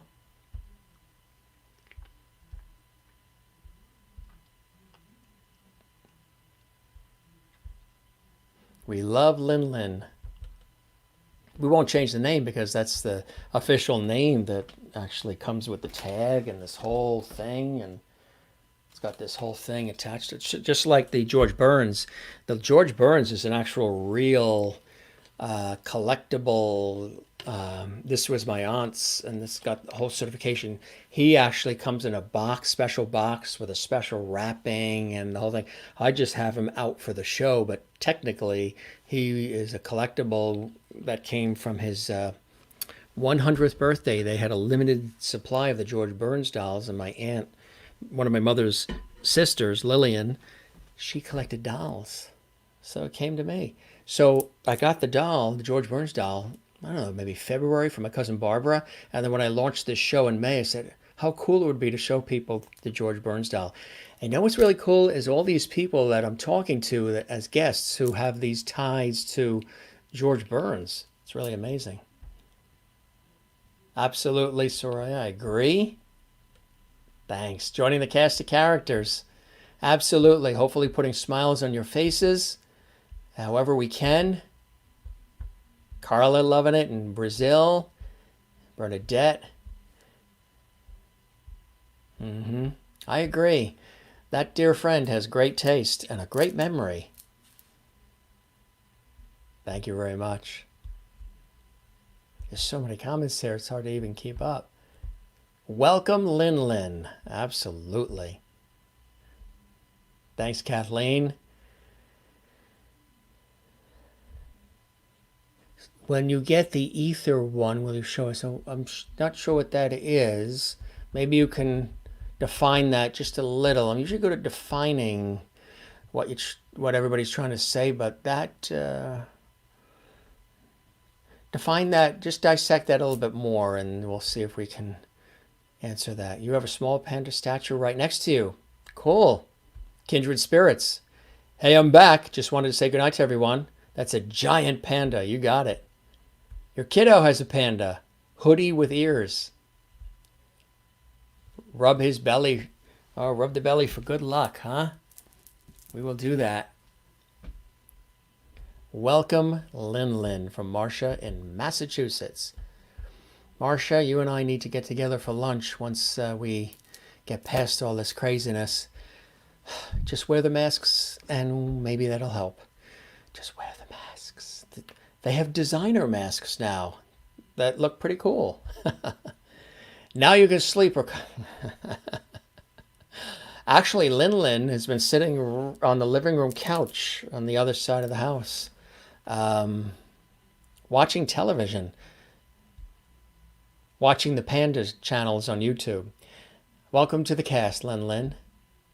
Need to sit Lin on a chair by you. Who should I have fill in if I'm not around, if I take a day off? Lin or Jimmy, the clown? I know Jennifer Barry would say Lin. Sofa or bed? Sofa. Sherry says, welcome Lin to Lovety Hall. Great show tonight, Marcia Murphy Watson. Thank you very much, Marcia. Love the new edition. Look into those eyes. Yes. I was once told I have bedroom eyes, and I wasn't sure what that meant when somebody said that I have bedroom eyes. I had no idea what that meant. Actually, it was somebody at a radio station I was working at. A person said, you have bedroom eyes. And I'm like, I don't know what that means. Does it mean that I look tired? And she says, no, that's not what that means. Lin is now a cast member in Lovety Hall. Your hat would look cute on Lin. Just also want to give, I'm seeing a few comments here earlier, and I think the other day, to Linda Odell in Florida, St. Augustine, who always compliments the hat, and she's a wonderful Lovety of ours, viewer of our show. And I believe there was a loss in her family. I have to look back in the posts to see, and I think she chimed in earlier too, and apologizing that she wasn't here, and which obviously you don't have to do. If there's a loss in your family, you don't have to apologize. I understand. I mean, if you're not here, every night, I understand there's life. You have life to live. But the fact that you're here, all of you, the fact that you guys are here and that we've created this community that we're building and it's growing. I mean, a lot of new faces and names and regulars that I love this. I absolutely love this. And hopefully you guys do too. And so many of you, I really appreciate all the posting and the sharing. And I try to respond to all of you. Sometimes with my professional work and doing this show, it gets tough to respond immediately. But I always try to respond as much as I can. Keep in your bedroom if you keep workplace. You still have a big polar bear. That's cool. Good night, Lin and Jim. Thanks again, Renee. Absolutely. Happy birthday to Isadore. Isadore. You've got a fantastic daughter. Jennifer Barry, Jim, you make my heart melt. Holding that cute panda. Stop it. LOL, so cute, panda. Our newest member of the Jim Masters show family. I have a giant penguin stuffed animal. Really? I'd love to see a picture of that. Send it to jimmasterstv@gmail.com. jimmasterstv@gmail.com. I'm an adult, and I still have over 100. Good night, Jim. Have a wonderful day tomorrow. That's an awesome gift. Yeah, this birthday, I've been very blessed. The bear is my spirit animal. Great show. Thank you.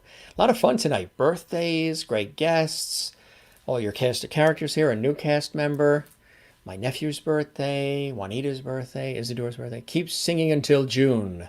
That's your birthday. All right, I shall. Wanted to pop in again to say goodnight again. Wow, what an adorable panda. Have a great night. Kathleen, you too as well. You be well. I know you haven't been feeling well. You take care. And if you need to talk, Kathleen, you know where I am. Kathleen and I have been friends for a long time. Your middle name is Lynn.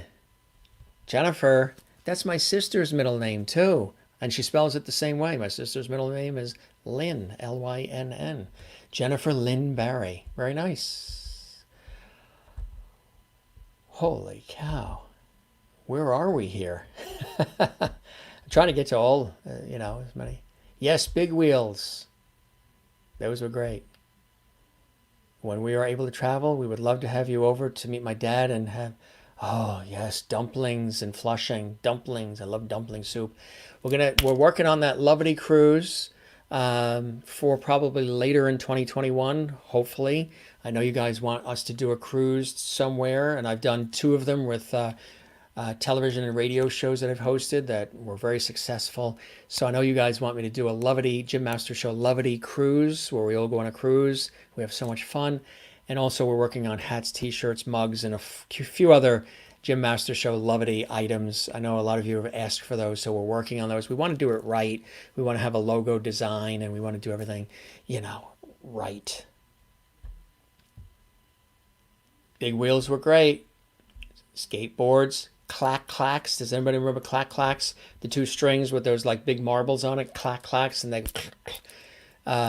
they got rid of those because they said they were injurious to children. Probably were. Enjoy your family time and day off tomorrow. We'll be ready for you on Monday. Monday, we've got an amazing guest. A star from A&E Television Network. That's right, Andrew Main. He stars in the show Don't Trust Andrew Main. He's a magician. He's incredible. He's a best-selling author. He's going to be here Monday night. And then later in the week, we have a hypnotist and illusionist, John Ways. He's going to be here. I'll tell you the upcoming guests in just a second. The cast of characters is growing. Lynn. We will be welcomed by George, Jimmy, Jeannie, Silver, and Gilligan. I know. We're sort of running out of space. There's Lynn. Really cool. I ordered a full mask and a couple of Christmas masks from a friend that makes them change with the seasons. That's cool. Who makes them? Maybe we can give them a little plug. Maybe we can have them make one for us. Linda's sister-in-law passed from COVID. Oh, is that what happened? From COVID-19. Ugh, this COVID is ridiculous, I tell you. Social distance, wash, wear the mask. Whether you want to or not, you gotta wear it. You gotta wear it. It doesn't make you less of a person. It doesn't make you vulnerable. It doesn't make you weak if you wear a mask. You know what I mean? And there's been a lot of confusion about it. I know all that other. But most people have now come to the agreement that the mask does at least help. It helps you. It helps me. It helps us. We wear the masks here. And we're going to continue.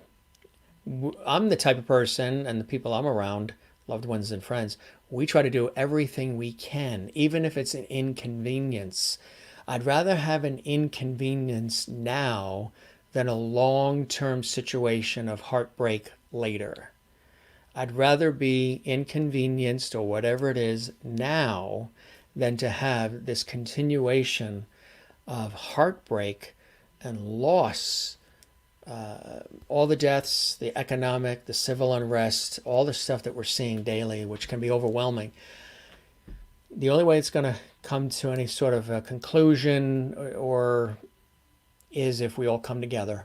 Bottom line, not everybody likes to hear that. I mean, if you post something like that on Facebook, you got 500 people that'll come at you with daggers, and when all you're doing is trying to say, let's come together. I mean, people today are so divisive, so on the offense. It's ridiculous. It's pathetic.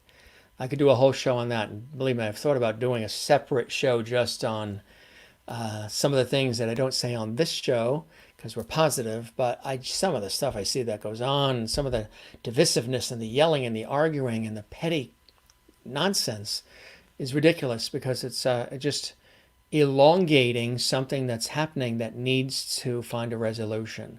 There's a lot of people hurting in so many different ways. And whether you're hurting or not, we know people that are. And there's no telling that at any point other people in our lives, including ourselves, might not be the ones hurting at some point. So we got to come together. Very sorry to hear that about Linda Odell's sister-in-law. I'm going to have to contact her. Thanks for letting me know, Renee. You're always good with all that. You're good with keeping up on... You and Christine Clifton are very good at keeping up on these things. Bedroom eyes is a compliment. Basically, it means they're really nice. Thank you, Sherry. Appreciate that. And you guys are feisty tonight. I love all the typing. Are your fingers sore yet? I have a big wheel, yellow and blue seat, back wheels. We used to spin out in our gravel driveway. Yeah, they came out with a later one that had the brake, and if you pulled the brake, it would do wheelies or whatever. Has anybody ever said pop a wheelie? You would do that by lifting the bike up. We used to take clothespins with baseball cards and put them on the spokes of the bike, and when the wheels would turn... Have fun on Sunday. We're doing a lot of great stuff. Lunch soon, Marcia. We can do it in Massachusetts. Bernadette says, Jim, have a great family day tomorrow. Thank you very much. Hope you have a great Sunday tomorrow. Thank you. I love all this. This is really very moving to see all of this. Thank you, Claudia. Good night, Jim and everyone. Thanks for all the love. You made my birthday extra special. Enjoy tomorrow. Absolutely continue to enjoy your birthday weekend. My birthday weekend was last weekend, and it was beautiful. Good night, everyone. Enjoy your time off, Jim. Thank you very much. Tomorrow morning, we're moving our church service back to inside. I'll be wearing my mask while running the live stream. God bless you, Renee, for all that you do. Your uncle passed away in April, and he had COVID-19. He was 83. I'm sorry to hear that, Soraya. Blessings to your family. This COVID is just unreal. Better inconvenience than unknowingly pass on the virus. Yes. And the economic loss as a result of the virus and not coming together, which we need to do. When you're struggling sometimes to breathe when wearing a mask, you tell yourself that the struggle to breathe would be so much worse if you get COVID, and it's true. And they have all different kinds of masks. Jennifer says, well, you wear a mask with your thyroid, throat cancer in remission. Thank God. You have to protect yourself and others. Absolutely. You made ramps. We made ramps and flew with the big wheels. Yes, a lot of people did the ramps. Got air too. Cool stuff. You guys are amazing. All right, gang. It's been a great night. Again, happy birthday to my godson and nephew, Dominic. We wish him all the very best. I just love that picture. Again, we have so many pictures in the families. We were out to dinner at a restaurant there and there as well, and so many cool shots, but this is one of my favorite. That's about it. I think that's about it. I think we've covered everything we can cover. I mean, the usual, we say, relax, take care of yourself. Our YouTube channel is Jim Masters TV. I would love it if you subscribe. We're building that channel. Really excited about it. And if you have, we're booked until Thanksgiving. We just started October, and we have guests every night until... Actually, we actually have guests after Thanksgiving too. But if you have a suggestion for a great guest on the Jim Masters Show Live, send guest inquiries to jimmasterstv@gmail.com. That's jimmasterstv@gmail.com. Thank you, thank you, thank you.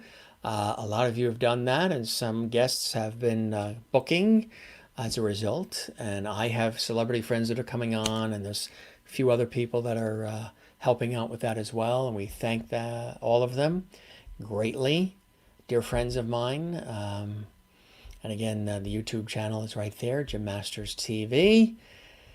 And that's about it. And if you missed this, any part of this episode, I know some of you have said you came in late from dinner and things of that nature. Of course, it's Saturday night. We totally understand. You could watch this whole episode and all the 21 weeks of episodes of the Jim Masters Show Entertainment Lifestyle Talk Show series. Plus, we had 2 episodes today for you. We had one earlier at 1 o'clock in the afternoon. You can see them all on YouTube at Jim Masters TV. And tell everybody about our show.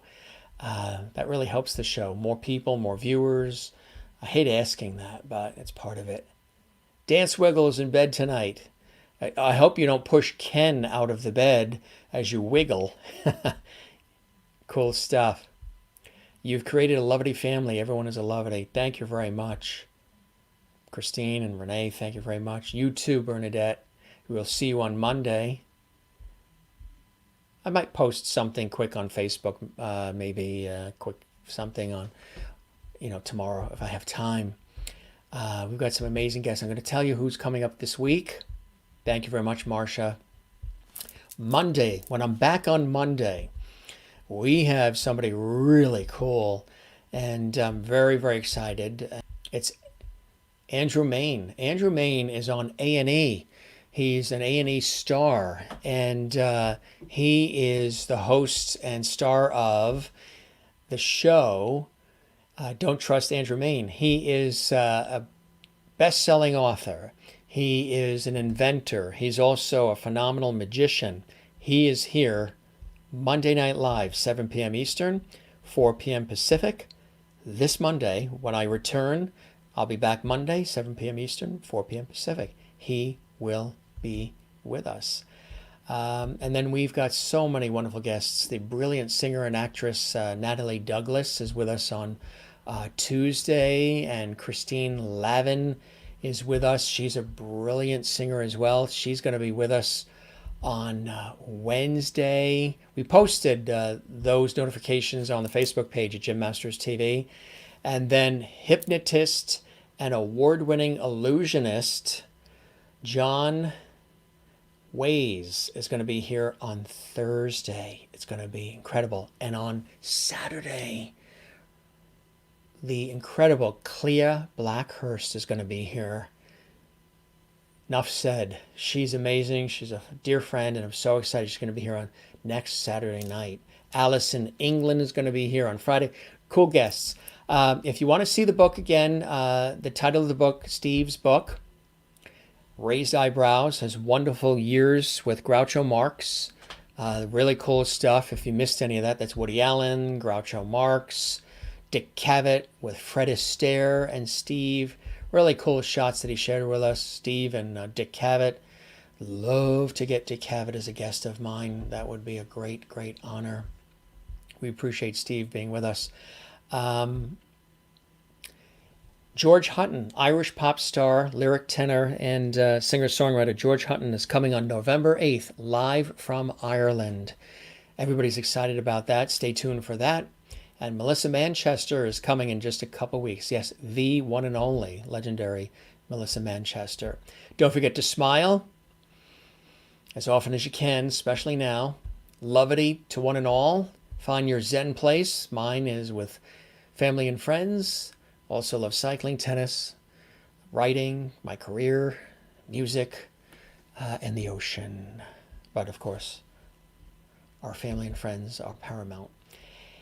And we wish you all the very best, everybody. Hope you're having a good day and evening. And a couple more comments, and we will wrap up here.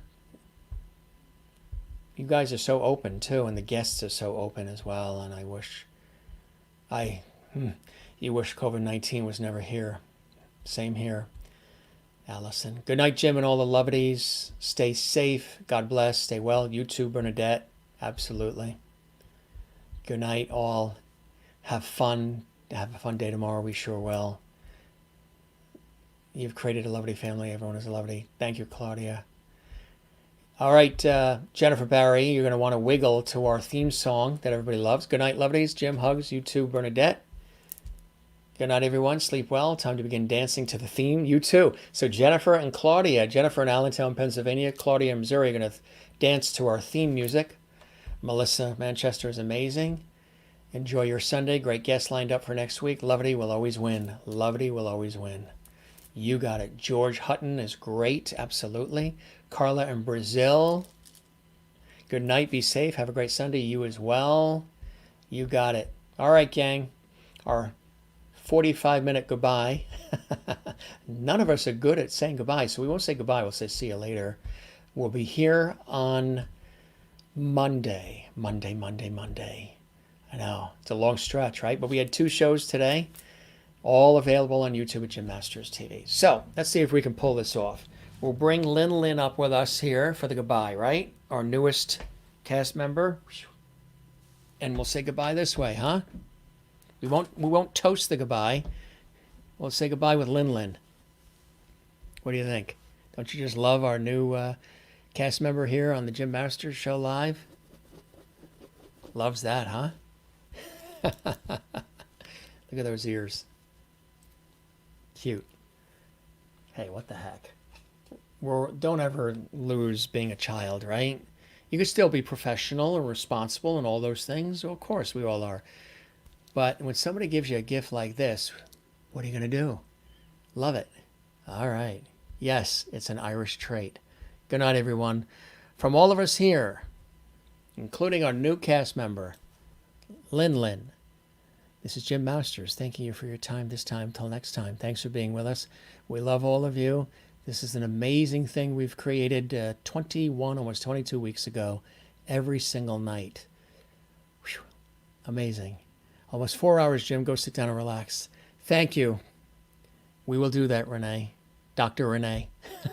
Good night, Jim, and Lovity family. Night, Lin. Good night, Lin. Lin says good night as well. All the rest of the characters, too.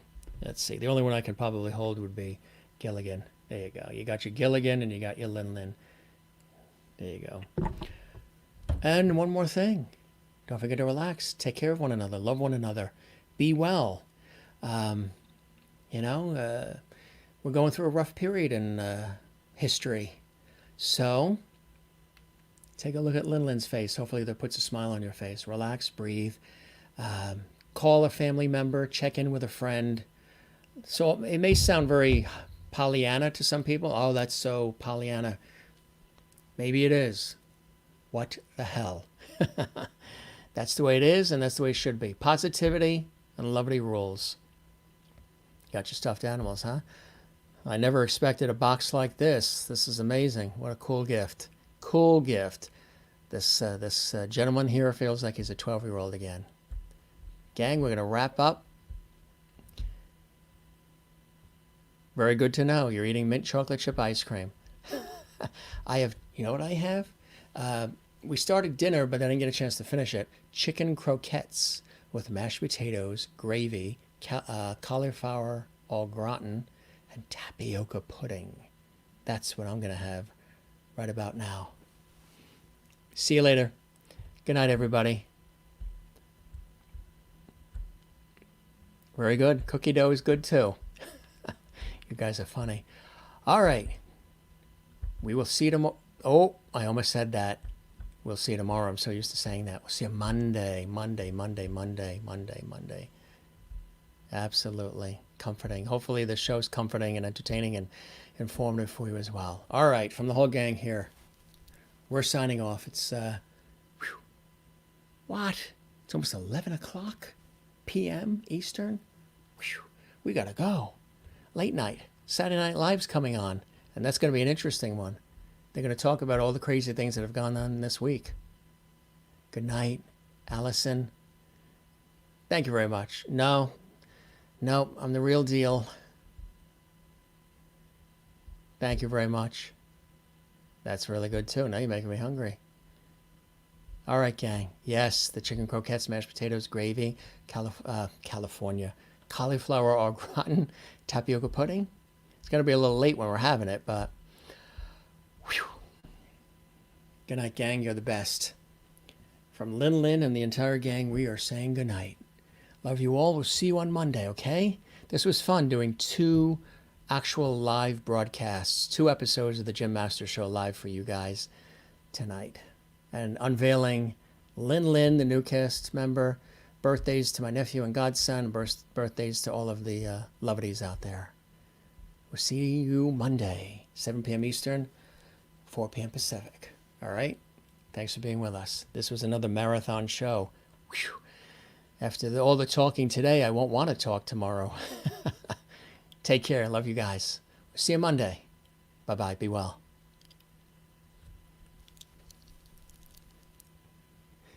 Only on Jim Masters Show Live. Good night.